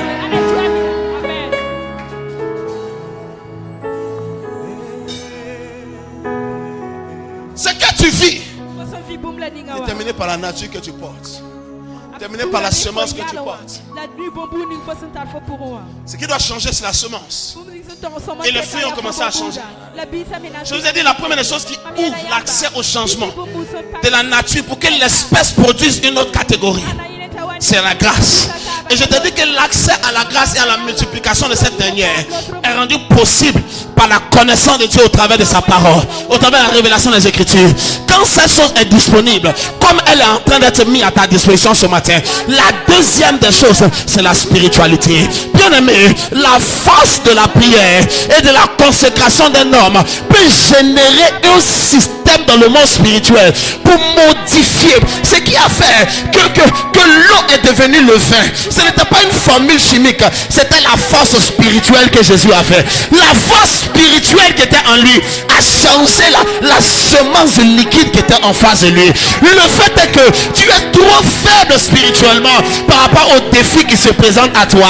Tu es trop bas spirituellement par rapport à la hauteur des batailles qui se présentent à toi. Ce qui a fait que David a remporté Goliath, ce n'est pas la lance qui était dans sa main, ce n'était pas les outils qu'il possédait, c'était la force spirituelle qu'il portait en lui. Le Goliath pensait qu'il était en train d'attaquer un enfant, mais il ne savait pas que dans l'enfant était un géant qui était beaucoup plus grand que lui. Qui m'a dit amen? Un géant spirituel, un géant dans la prière, un géant dans la communion avec Dieu.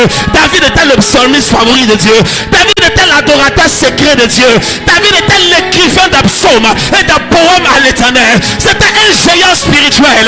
Quand le géant physique est arrivé, il dit, mais je vais tuer cet enfant. Erreur, il ne savait pas que dans l'enfant de 17 ans, un géant était là. Le jour où le lion a vu Samson, il dit, mais je vais tuer cet enfant. Comment un simple homme peut défier moi un lion dans ma force? Il ne savait pas que dans l'homme banal qui était en face de lui, il y avait spirituellement un lion redoutant qui était à l'intérieur de lui. Lorsque ta force spirituelle est trop faible par rapport à l'adversité dans la vie, tu seras frustré.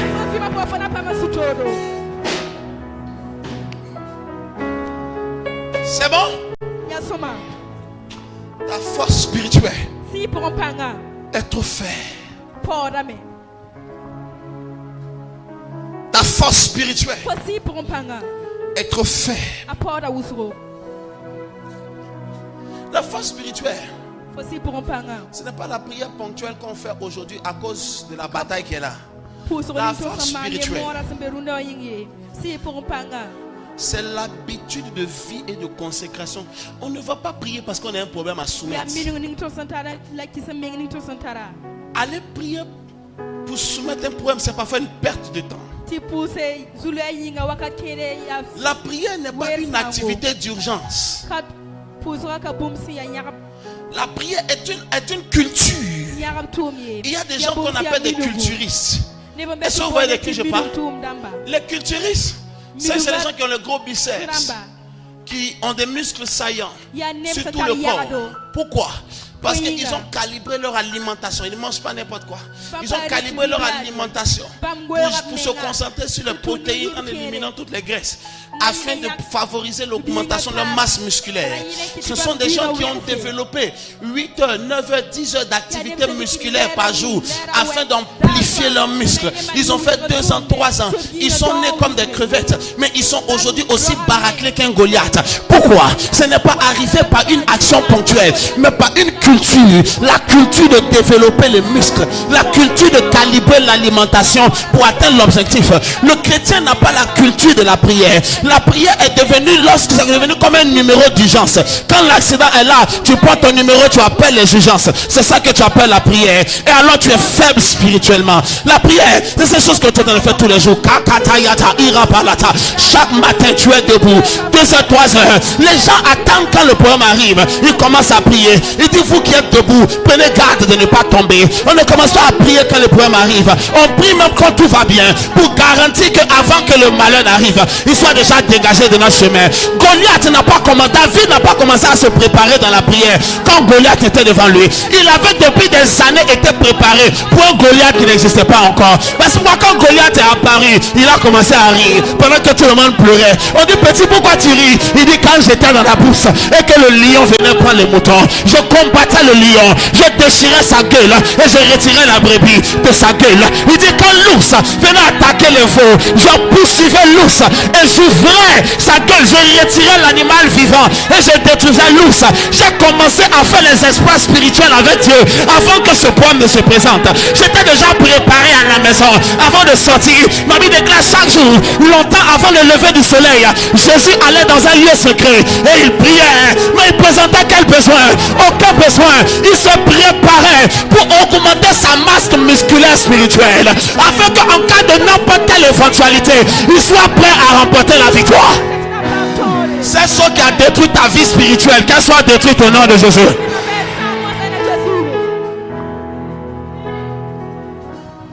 Binta, tu es frustré parce que tu n'es pas en train de prier comme tu attends que tu pries. Dieu n'a aucun problème de donner un travail, de donner une percée. Il n'a aucun problème. Dieu ne souffre pas de limitation. C'est qu'au moment où tu n'as pas grand chose, tu n'arrives pas à soutenir le niveau spirituel. Est-ce que vous savez que le confort devient un frein à la consécration? Et vous savez que le succès réduit ton temps. Afin que Dieu ne me donne les privilèges et les petites grâces que j'ai aujourd'hui. Mon ami, tu serais choqué que pour 8 heures, je suis à genoux. 8 heures à genoux. Regarde, avec les mêmes genoux à la même place. Il y a un moment où tu pries, ta bouche ne peut plus parler. 8 heures de temps, mon ami. Maintenant que mon portable sonne chaque minute, pour moi de faire ça, il faut que j'éteigne le portable. Il me faut une grande discipline pour arriver à prier prier aujourd'hui comme je prie avant. Tora pousse wa mam sita pousse pin. Alors quand Dieu te regarde, tu n'as rien. Moi ça when am singet fo nakata. Mais pour gagner tes 1 heure de prière, La yile te pas fo lera yam la pousse. il doit permettre beaucoup de cauchemars avant que tu ne te réveilles la nuit. Il se pose la question, si cette fille commence à brasser les millions, est-ce que maman va aller à l'église? Est-ce que maman s'est levée pour aller au culte? C'est tout. Arrête de me dire, oh, le diable m'attaque. Le diable, je crois aux attaques du diable. Mais ça va te demander plus de discipline quand tu as un peu de bénédiction de faire des choses. Maintenant, quand Dieu n'est pas capable de te voir les faire, quand c'est dur et que c'est plus simple pour toi de le faire, tu ne le fais pas. Tu boudes mais tu ne pries pas. Tu mimimes mais tu ne pries pas. Mais cependant ton âme soupire après une plus grande élévation. Dieu sait, il n'est pas bête. Il connaît ton futur avant qu'il n'ait commencé. À moins que tu fasses des choses aujourd'hui qui montrent à Dieu d'autres possibilités de ton futur. Que si à ce stade de ta vie, il ne peut pas voir ta force spirituelle se multiplier. S'il te met en face de Goliath, tu vas échouer.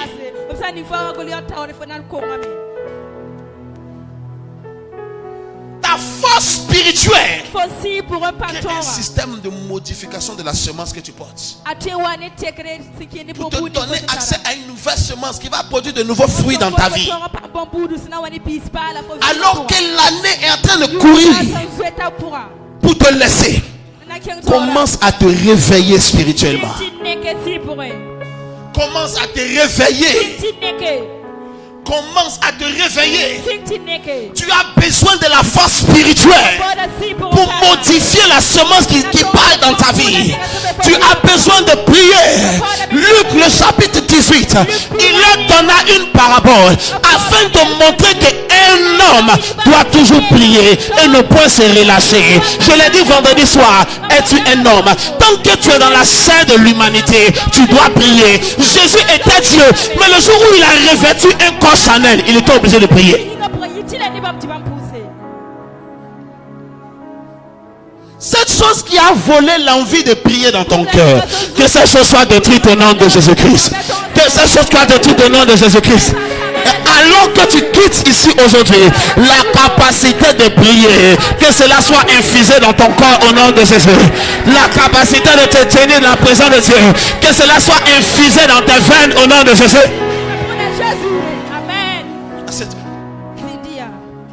Tu es en train de t'appeler, il est en train de t'appeler. Viens dans ma présence, viens. Viens. Tu peux chercher l'argent, tu ne vas pas le trouver. Il y a des gens qui ont cherché avant toi, ils n'ont pas eu. Après toi, ils vont chercher, ils ne vont pas avoir. Arrête de dire je me cherche. Tu risques de te chercher au point de te perdre. Dieu t'appelle. Peux-tu venir prier? Peux-tu venir te développer en lui? Pas parce qu'il y a un problème, mais parce que je te dis que si tu attaques le problème, tu ne fais que combattre le fruit. Le fruit n'est pas le problème, c'est la racine qui est le problème. Je ne prends pas 3 jours dans la présence de Dieu pour dire change mes finances. Je prends 3 jours dans la présence de Dieu, change ma vie. Je vais m'approcher de toi et fan ma vie. C'est chose qui doit sauter, qu'elle saute. C'est chose qui doit t'améliorer, qu'elle s'améliore. Je veux me fondre en toi. Je veux que tu te fondes en moi. Jean le chapitre 15. Si vous demeurez en moi et que je demeure en vous, il dit maintenant, peu importe ce que vous désirez, mon Père qui est là-haut dans les cieux vous l'accordera. La priorité ou le préalable à la requête, c'est la fusion. Avant de demander à Dieu, tu dois d'abord te fusionner à Dieu.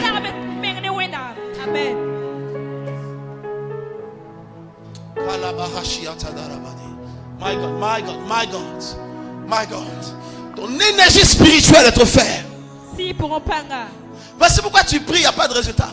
Quelqu'un d'autre prie, il y a des résultats. Un jour, il y a longtemps, alors qu'on était à l'église, on était dans un autre endroit. Une jeune fille a fait une crise, je ne sais pas trop de quoi il s'agit. Et puis un jeune frère allait prier pour elle. Moi, j'étais à l'église, c'était un samedi, c'était en train de répéter et tout, j'étais en train de, je ne sais pas ce que je faisais. Et il a prié pour lui pour 30 minutes, la fille ne revenait pas à elle. Il n'avait pas voulu m'informer, mais comme la chose devient compliquée, les gens sont venus m'appeler, papa, bon, on essayait de gérer le cas là. L'autre frère a prié, mais depuis, elle ne revient pas à elle. J'ai dit, ouais, et je suis parti. Et quand je suis arrivé, j'ai passé ma main sur son visage. Merci Seigneur. La fille s'est réveillée. Il était choqué. Ah! On prie depuis. Ce qui produit le résultat n'est pas Bumning suat ni bisa. depuis quand tu pries. Ka fosen puset C'est qui tu es avant de prier. Fosen ya sop fosen pura wakata. Si tu te lèves avec ta tenue de la sonabelle, tu peux t'arrêter sur la route et tu fais comme ça. Si tu n'as pas la chance, ils vont t'écraser. Mon ami, tout le monde peut s'arrêter sur la route. Le problème, ce n'est pas de s'arrêter sur la route. C'est qui t'a conféré l'autorité de t'arrêter sur la route. Quelqu'un maintenant qui est plus menu, plus petit, plus jeune que toi, va venir s'arrêter avec un uniforme policier. Quand il fait comme ça, les plus gros camions s'arrêtent. Pourquoi? Ce n'est pas à lui qu'il obéit, c'est à l'autorité qu'il représente qu'il obéit. Et quand je prie, je ne vois pas. Le diable ne règle pas à ta prière. Il répond à ton identité et à ta position. Qui tu es d'abord avant de venir. Les seules filles de Sheba sont allées dire: sors au nom de Jésus que nous prêchons. Les démons ont dit: bien, Jésus on le connaît, Paul aussi on le connaît, mais vous êtes qui? Le problème n'est pas de dire démon sort. Le problème c'est qui tu es pour me dire de sortir. Yes.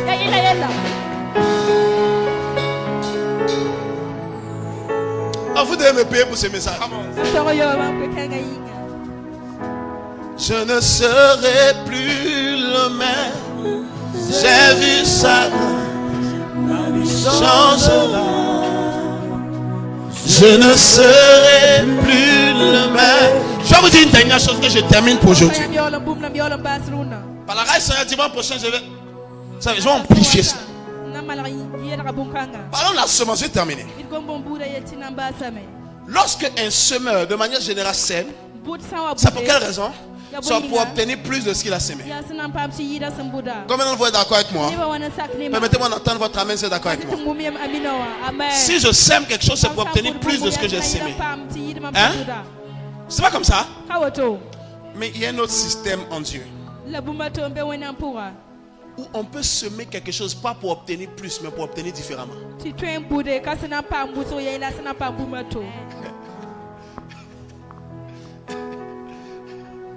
Il y a un système en Dieu, mon fils, où quand je viens s'aimer, ce n'est pas pour obtenir plus de ce que je sème, mais c'est pour faire mourir ce que j'ai semé, pour obtenir une autre espèce.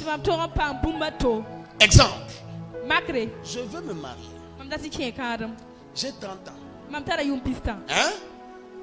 Une femme qui a 30 ans n'est pas mariée est en danger. Je ne vais pas vouloir offenser personne. Mais si tu n'es pas encore marié, commence à prendre ton cas au sérieux. Hein? Maintenant, 2020, tu as 31 ans. Personne n'est en train de te faire la demande. Toi-même, tu te regardes devant le miroir, tu ne comprends pas ce qui ne va pas. Peut-être qu'il faut qu'il change de coiffure. Tu vas changer la coiffure. Peut-être qu'il faut que je change le style. Tu vas changer le style. Bon, peut-être que je suis trop en forme, il faut que je maigrisse. Mais peut-être que je suis trop maigre, il faut que je prenne des rondeurs.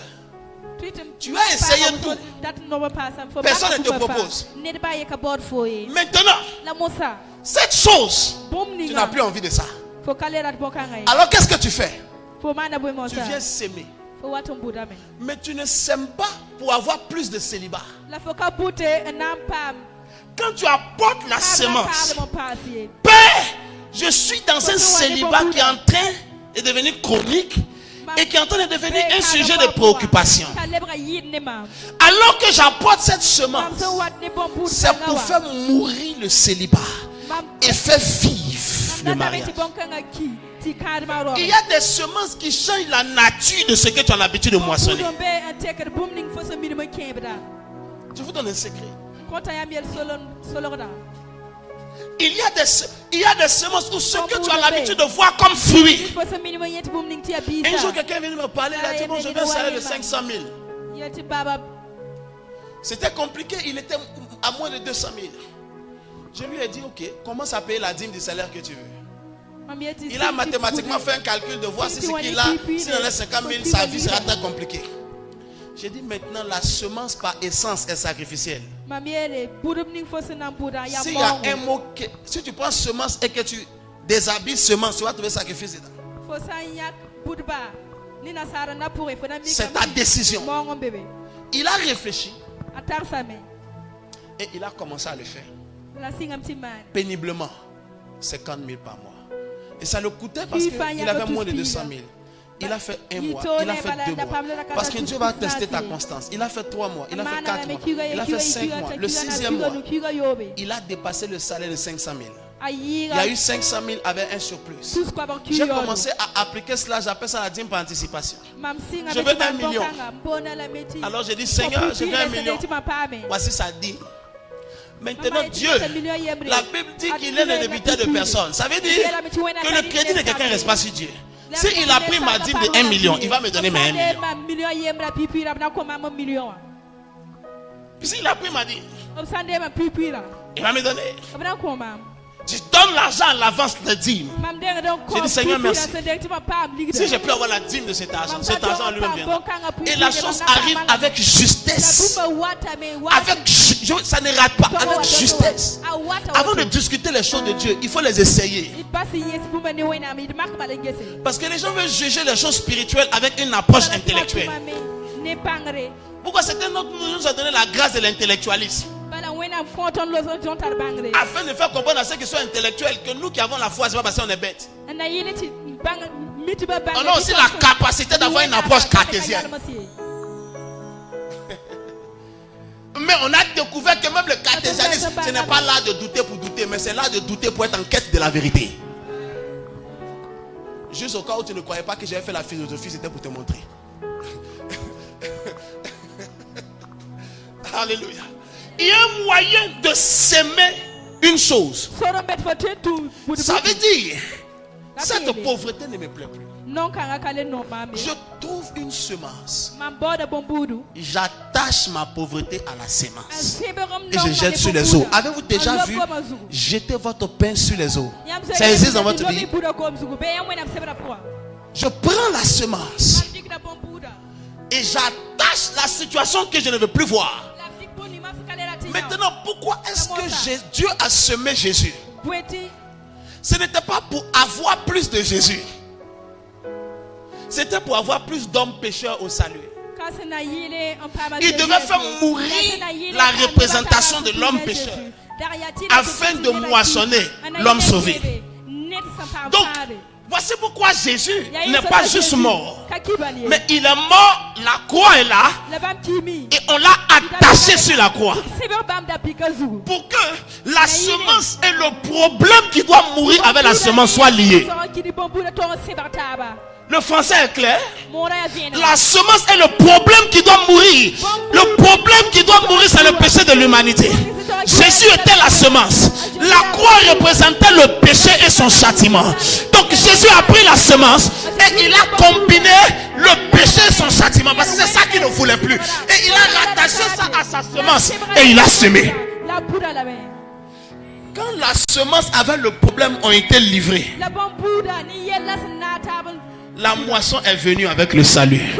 Et les hommes qui sont revenus n'étaient plus les hommes pécheurs, étaient des hommes sauvés. Qui m'a dit amen? Ce ministère ne vole pas. Je vais chercher une semence. Et j'attache le statu quo de mon ministère à ma semence. Si mon marché ne produit pas, maman est en train de faire un business. Ça ne lui rapporte beaucoup d'argent ces 2 jours. Du coup, ça me permet de me reposer parce que quand elle me dit tu as l'argent, je dis toi aussi tu as l'argent. Il dit donc comme c'est l'argent, tu ne me donnes plus l'argent. J'ai dit qu'il n'a pas dit ça. Mais comme tu as l'argent, il faut prendre un peu là-bas aussi. Et regarde, quand elle a commencé, toutes les premières ventes, elle a ramassé l'argent. Et elle est venue me voir. Elle s'est mise à genoux. J'étais couché. Elle s'est mise à genoux à côté du lit. Elle dit tiens. Elle dit c'est quoi? Elle dit le truc que je fais, c'est le premier argent que ça m'a donné. Tiens, il faut manger. Bénis-moi.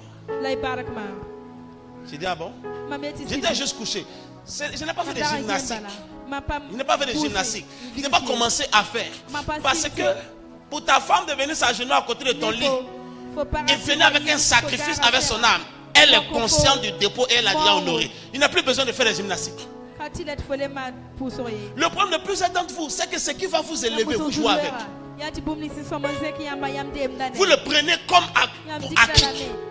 Alors qu'un jour de mes frères dit, papa, ma situation est là, vous me regardez, j'ai dit, tu n'es pas encore venu me voir. Elle dit, on se voit tous les jours. J'ai dit, tu n'es pas encore venu me voir. Le jour où tu vas prendre un rendez-vous, venir t'asseoir devant moi.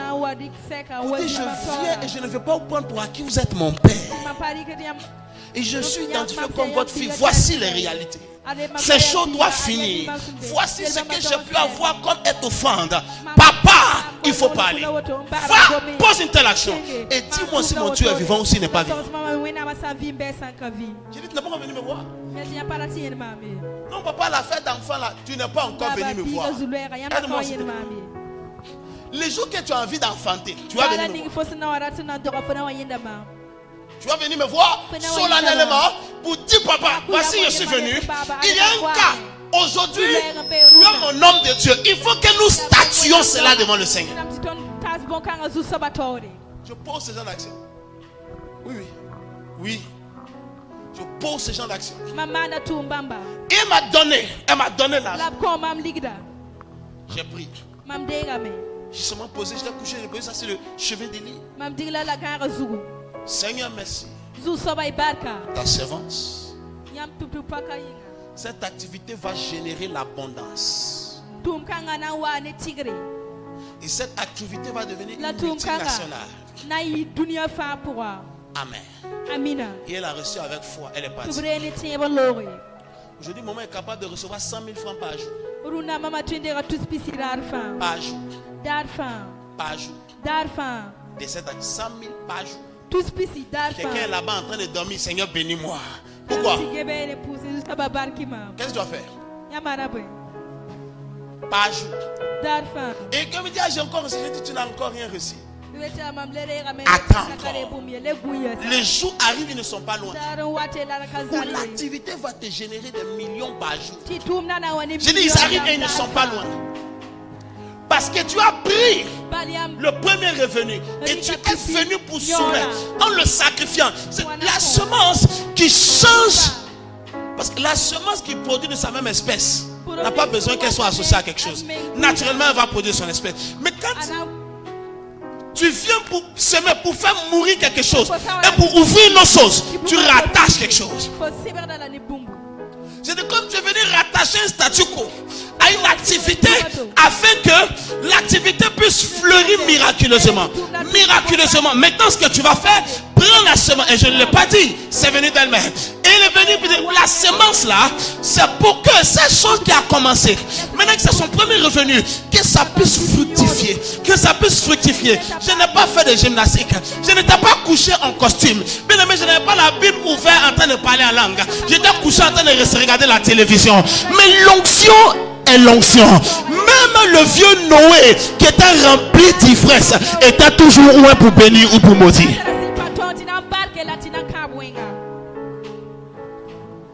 Elle a rattaché. Elle tient. Pourquoi je suis en train de prêcher cela? Parce que voyez-vous, je veux que cette année, nous vivions une gloire nouvelle avec Dieu. Regarde comment tu dis Amen. Je veux que cette année, nous vivons une gloire nouvelle avec Dieu. Amen. Je n'ai pas entendu quelqu'un dire Amen. Si je viens maintenant pour t'exciter, tu sautes, tu cours. Maintenant, c'est moi qui fais mon one-man show. Je suis en train de vouloir te bâtir et te donner la chose que quand tu pars, je n'ai pas besoin d'être derrière toi. Tu as ce qu'il faut pour commencer à émerger de là où tu te trouves. Tu as ce qu'il faut pour commencer à monter de là où tu te trouves. Voici pourquoi en t'expliquant tout ce que je t'ai préalablement expliqué, je t'ai parlé que le point d'accès c'est la grâce. Et je t'ai expliqué la méthode d'acquisition et de multiplication de plus de grâce. Et j'ai commencé à t'introduire dans le fait que la chose qui doit s'ajouter à l'accès à la grâce, c'est la force et la capacité spirituelle que tu dois développer et accroître par une activité soutenue et constante dans la présence de Dieu, afin de faire grandir ta force spirituelle pour renverser les Goliaths de ta destinée. Et je finis par te faire comprendre maintenant que que la semence n'est pas une fatalité. Une semence peut faire mourir une autre semence et faire vivre une autre espèce. Quand j'ai commencé cette église, on nous sort. Quand on devait construire ici et que ça demandait plusieurs dizaines de millions, je suis allé dans un événement. Un pasteur prêchait, on m'avait invité. J'étais assis là devant. Et le pasteur a dit, j'aimerais 5 personnes qui vont donner 500 000 francs. J'étais la première personne. Le pasteur qui prêchait me connaissait. Il a dit, révérend, tu viens? J'ai dit oui. Même si je te connais, dans ta position, tu es en train de parler de la part de Dieu. Et je crois en cela. Je vais s'aimer.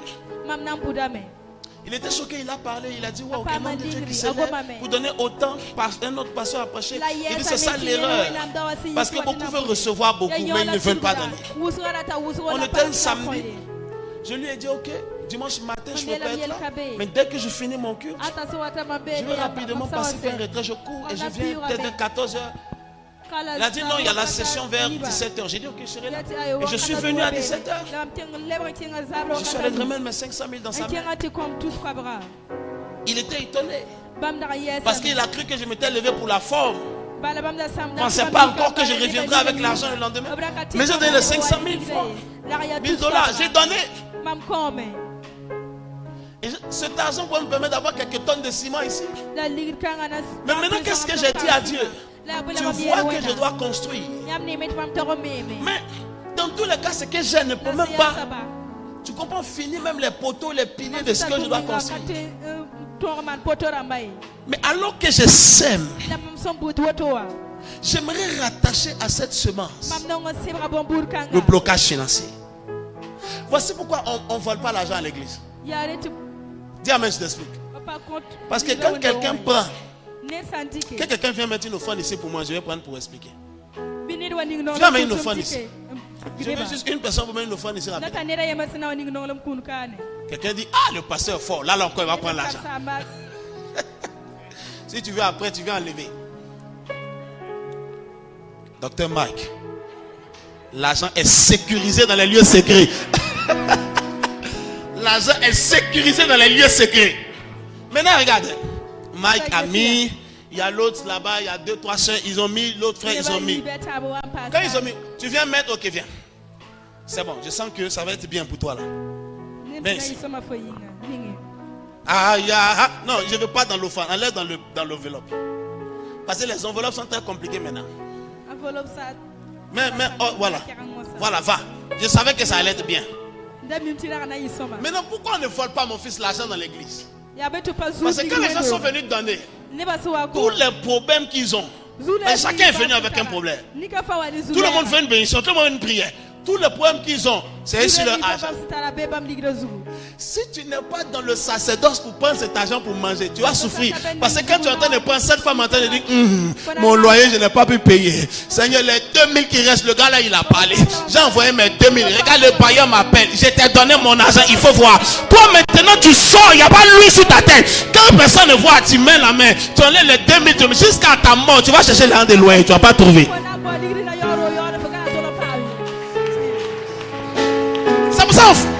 C'est pour ça que ce n'est pas tout le monde qui prend l'argent du panier. Parce que les gens ne donnent pas par générosité.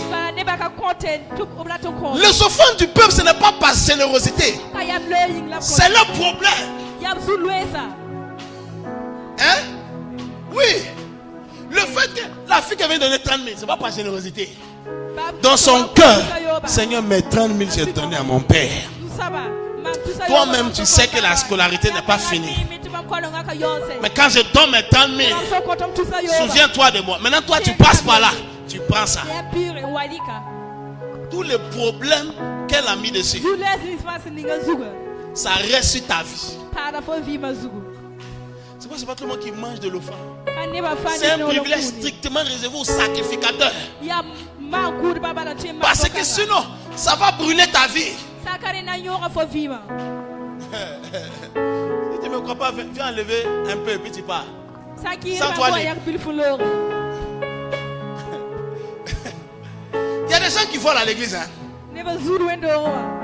Ils volent l'argent à l'église. Zood ligda window to wa. Et tu es maudit. Hein. Ka wing be for zugo. Mais tu peux le problème, les bonnes malédictions, tu les sens tout de suite. Alors tu peux commencer à chercher la solution vite, vite. Les pires des malédictions, elles te laissent monter tranquillement. En effet, elles t'accompagnent vers le sommet. Quand tu es bien arrivé, tu commences à creuser un trou en bas de là où tu as arrêté. Et puis ça te laisse. Parce qu'un homme qui est en chute libre n'a pas le temps de chercher qui peut l'aider. Tout ce qu'il peut faire, c'est de crier jusqu'à s'écraser. C'est le pire des malédictions. Ça te laisse avancer comme s'il n'y a aucune conséquence. Le jour que ça revient sur toi, tu regretteras d'être né. Tu prends la semence et tu rattaches le problème. Tu rattaches la chose qui doit mourir. Maintenant, je ne sais pas à qui je parle. Je travaille ce message depuis une semaine. Depuis que j'ai fini d'aborder les principes, parce que j'ai initié cela le dimanche dernier. Combien d'entre vous êtes au courant de cela? J'ai commencé à travailler cela depuis. Et tu m'as dit, il y a certaines choses qui doivent mourir pour toi de réussir cette année. Il y a certaines choses que tu dois accepter d'enterrer. Tu dois prendre la décision de les faire mourir. Et comment tu fais mourir une chose pour en faire vivre une autre? C'est en rattachant cette chose à une semence. C'est pourquoi je vous ai expliqué que pour Jésus de faire mourir l'homme pécheur et le péché, pour faire vivre et l'homme sauvé, il devait rattacher le péché de l'humanité à la semence de son fils, les joindre et les semer.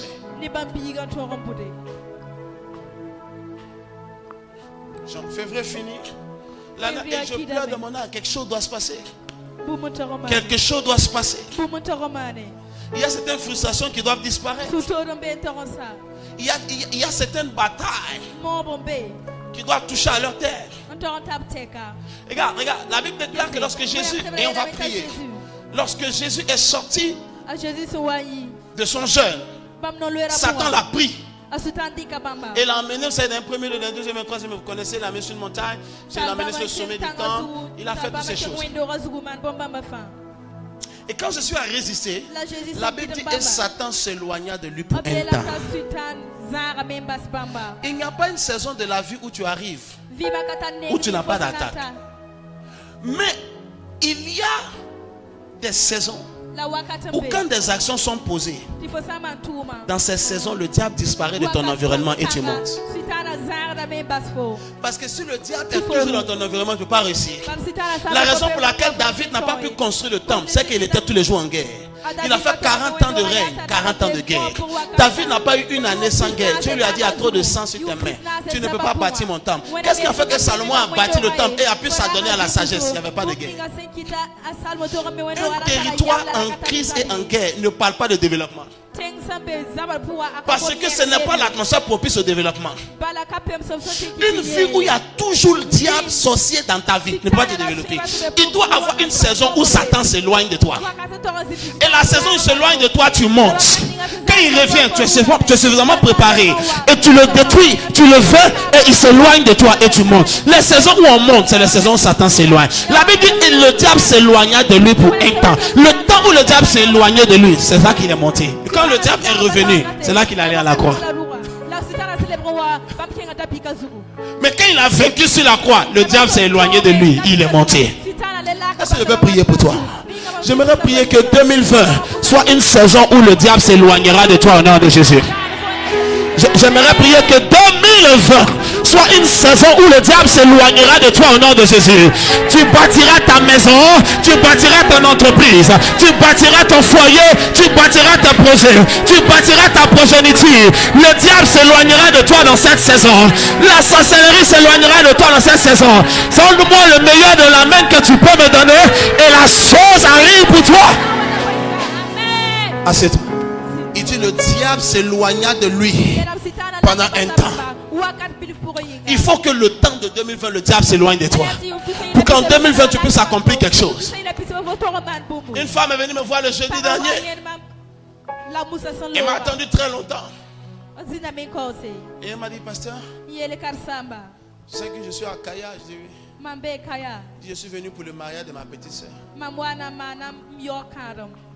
Elle dit, je suis né avant eux tous, mais chaque année c'est moi qui viens organiser Mambe le bam mariage. fandore la yum fama ma yoram bam kadma. Elle dit, j'organise, je viens seulement faire comité Yum d'organisation fama le mariage de mes petits frères. Mam yopa kadam. Moi, on n'a pas encore organisé pour moi. La mam ne naka yoram. Une grande soeur te dit ça. Kem sa C'est ye la douleur qui est photo. dans son âme. Ya torombe yama pour. Elle dit, je viens seulement faire organisation de mariage de mes petits frères. Mes petits frères, mes petites soeurs sont mariés. Là, maintenant, je suis venu encore, il y a une nouveauté. Une doit se marier, je ne sais pas quand là. Je suis venu pour faire le comité. On doit organiser son mariage. C'est une frustration. Un jour, je dois le prêcher, ça s'appelle la malédiction des premiers-nés. Je l'ai parlé une fois. Combien d'entre vous avez écouté cela? Peut-être qu'alors, les premiers-nés sont ciblés par le diable pour être frustrés. Allez demander à Ruben, le premier-né de Jacob. Il dit, oh Ruben, Jacob le disait en pleurant, tu es mon premier-né, tu es le fruit de ma vigueur, mais tu n'auras pas la prééminence. Ton petit frère régnera sur toi. Il y a une malédiction qui cherche les premiers-nés. Je n'ai pas le temps de prêcher là-dessus. Si tu es un premier-né, viens me voir après. Je vais t'enseigner ça exclusivement et je vais te dire ce que tu dois faire. Je l'ai déjà prêché et ce n'est pas le lieu pour moi de revenir là-dessus ce matin. Mais il y a une mention des premiers-nés. Avez-vous remarqué que la plupart des gens qui ont commencé des entreprises, leur première entreprise a échoué? Le premier, tout ce qui vient en premier est attaqué. Que ce soit en premier par la naissance, que ce soit en premier par les initiatives, que tout ce qui vient en premier est attaqué. Une semence peut partir en terre et faire mourir cette chose. Afin de. Parce que toute semence doit produire. Mais quand tu rattaches les choses qui doivent mourir, elle ne reproduit pas ce qui doit mourir. Elle fait mourir ce que tu ne veux plus. Et elle fait vivre ce que tu espères. Donnez-moi des enveloppes, s'il vous plaît. Que je fasse ce que Dieu me dit de faire. Je ne serai plus le même. J'ai vu sa grâce, ma vie changera. Je ne serai plus le même. J'ai vu sa grâce, ma vie changera. Je ne serai plus le même. J'ai vu sa grâce, ma vie changera. Je ne serai plus le même. J'ai vu sa grâce, ma vie changera. Aïe, aïe, aïe, aïe, aïe, aïe,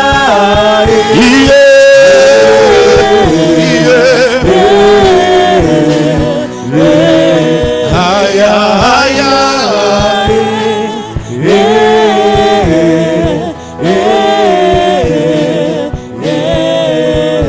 ma vie changera. Ma vie changera.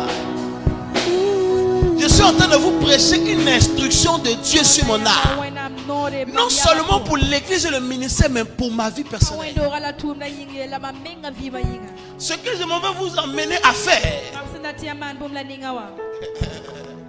Je suis en train de prendre mes propres dispositions pour arriver quelque part à Dassasgo ici. Trouver cet homme. Et faire mourir une semence avec des frustrations. Et faire revivre une autre dimension de ma vie.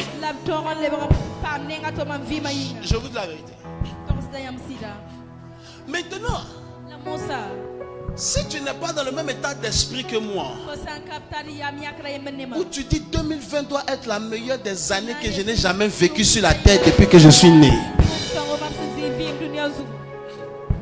2021 c'est la meilleure, mais cette année doit être mieux que la combinaison de toutes les années de mon existence sur la terre.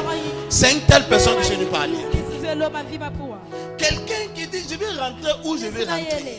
Mais il y a cette semence en moi qui doit mourir, afin qu'une semence qui va permettre l'émergence d'une nouvelle dimension de ma vie. Je veux dire la vérité. Il y a certaines choses que je ne peux pas vous dire sur la chaîne. Parfois quand je suis en réunion des ouvriers, je le partage. Et d'ailleurs, tous les ouvriers, tous les ministres, à partir de demain, on prend 3 jours de jeûne, je serai là avec vous demain soir, mardi soir, mercredi soir, 19h, on aura un temps de prière fort, un temps d'enseignement. Je l'ai reçu de Dieu, alors que j'étais informé ces derniers jours dans la jeûne, la prière. Ce n'était pas dans mon calcul, dans le planning que j'ai fait cette année. Mais Dieu m'a dit, fais-le, rassemble les gens. Il m'a dit, ne laisse pas l'église dormir, rassemble les gens. Commencez à vous lever. Des choses doivent se produire. Découvrez qu'à chaque fois qu'il y a une grande gloire, il y a un grand diable qui rôde. Regarde mon visage, je suis fatigué. Quelqu'un comme moi qui dit, je suis fatigué des mêmes choses. Je suis fatigué de prier, de petits temps de joie, de longs temps de frustration. Beaucoup de jeunes depuis des années. Mais la même chose qui se perdure. Ce n'est pas une semence pour la prospérité. Je veux la prospérité. Mais il faut que la semence en moi. Parce qu'il a dit dans Genèse 1 qu'on a lu verset 11 à 12. Chaque espèce doit produire selon son espèce. Tant que mon espèce ne change pas, je vais continuer de produire la même chose. Tes amis qui réussissent ne sont pas mieux que toi. Mais parfois d'autres ont eu le privilège d'avoir la semence d'un père d'un mère qui avait une grâce que toi tu n'as pas eu. Mais ce n'est pas une fatalité. Tu peux commencer à modifier ta propre semence aujourd'hui. Tu peux commencer à faire mourir ce que tu ne veux plus voir. Quelle est la racine qui produit les fruits que je suis en train de vivre depuis des années? Je ne veux pas de cette consolation hypocrite. Oh, ça va aller. Oh, tu es fidèle. Je crois en cela à l'ultime. Mais quand c'est en train de devenir une situation de frustration permanente, ça devient même une insulte à ces dieux. La semence que je porte doit mourir pour générer une nouvelle semence en moi. Un poisson n'a pas besoin de jeûne et de prière pour nager dans l'eau. L'expertise, comment on appelle, des singes a fait des grimaces et d'aller d'un arbre à l'autre. Ne répond pas au principe du jeûne et la prière. Ça répond au principe de sa nature. C'est une abomination pour un éléphant d'avoir des excréments de la même taille que ceux d'une fourmi. Sa nature exige que ce qui décharge doit être plus gros que cette baffe. S'il ne décharge pas en fonction de sa nature, on va commencer à se poser des questions à son sujet. Lorsque la nature change et que tu as contacté la semence pour prospérer, je te dis la vérité, tout ce que tu touches devient de l'or. Tout ce que tu touches devient de l'or. Tout ce que tu mets ta main devient de l'or. J'ai décidé de le faire pour mon ministère. D'autres pourraient se réjouir. Mais il y a un certain nombre de choses que je vais accéder. Maintenant, elles sont sûrement dans ma destinée. Mais je vais les provoquer et les relâcher maintenant. Je veux attacher ma frustration à ma semence pour qu'elle meure dans le sort de la foi en Dieu et qu'elle me ramène une nouvelle semence, une nouvelle espèce de productivité dans ma vie. Qu'est-ce qui fait que je suis jolie et je ne peux pas me marier? Pourquoi? Pourquoi? Qu'est-ce qu'il fait? Je suis jolie. Je me comporte bien. Personne ne veut venir me marier. Je ne rencontre que des gens bizarres. Pour quelle raison? La semence. Il y a la semence que tu as provoquée, que tu as acquise par des actions. Il y a la semence que tu as héritée. Il y a la semence que le diable a imposée. En l'occurrence, dans le cas de premier-né. Mais je veux rattacher mon malheur à ma semence et le faire mourir. Je vais rattacher ma malédiction à ma semence et le faire mourir. Je vais rattacher ma maladie à ma semence et le faire mourir. Afin qu'il meure et que autre chose pousse. C'est de ça qu'il est question. Un jour, un grand homme de Dieu appelé Tudor Bismarck, prédicateur excellent, basé au Zimbabwe. C'est le prédicateur africain le plus demandé au monde et sur les plus grandes plateformes dans le monde entier. Allez taper son nom sur YouTube, sur Google, vous verrez de quoi je vous parle. Et à Harare au Zimbabwe, 30 ans en arrière, il était un jeune pasteur. Et un homme de Dieu est venu des États-Unis pour prêcher. Et cet homme de Dieu s'appelait Kenneth Copeland. Et Kenneth Copeland c'était une salle de 5000 places. C'était il y a une réunion de pasteurs. Que des pasteurs.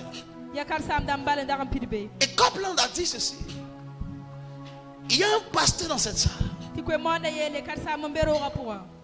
Dans quelques années, ce lieu où nous faisons, c'était salle de congrès. Palais de congrès de Harry. Ça va devenir la salle de ton église tous les dimanches. Il y avait 5000 pasteurs. Qu'est-ce que c'est toi? Tous les pasteurs qui disent amen, amen. Je vais vous dire quelque chose. Cette chose qui change la vie n'est pas rattachée à ton amen. Asseyez-vous s'il vous plaît. Sinon, depuis la quantité des amens que tu avais dit, ta vie devait être beaucoup plus loin. Deux fois, un homme de Dieu, et lui donner la tête. Excuse-moi, homme de Dieu, voici ma tête. Touche seulement ma tête. Touche seulement ma tête. Pourquoi? Quand on touche la tête des gens, ça fait quoi? Ah, papa, souvent je passe, papa, touchez seulement ma tête. Touchez seulement ma tête. Souvent les gens me voient. Maintenant les pasteurs sont devenus comme les stars. Bon, pas parce que les pasteurs le veulent, mais parce que les gens font comme ça. La dernière fois quelqu'un m'a vu à quelque chose. Excusez-moi, est-ce que je peux vous demander un selfie? Tu es en train de souffrir dans ta vie. Tu rencontres quelqu'un qui peut changer ton histoire. Tu veux un selfie? Excusez-moi, est-ce que je peux vous demander ça?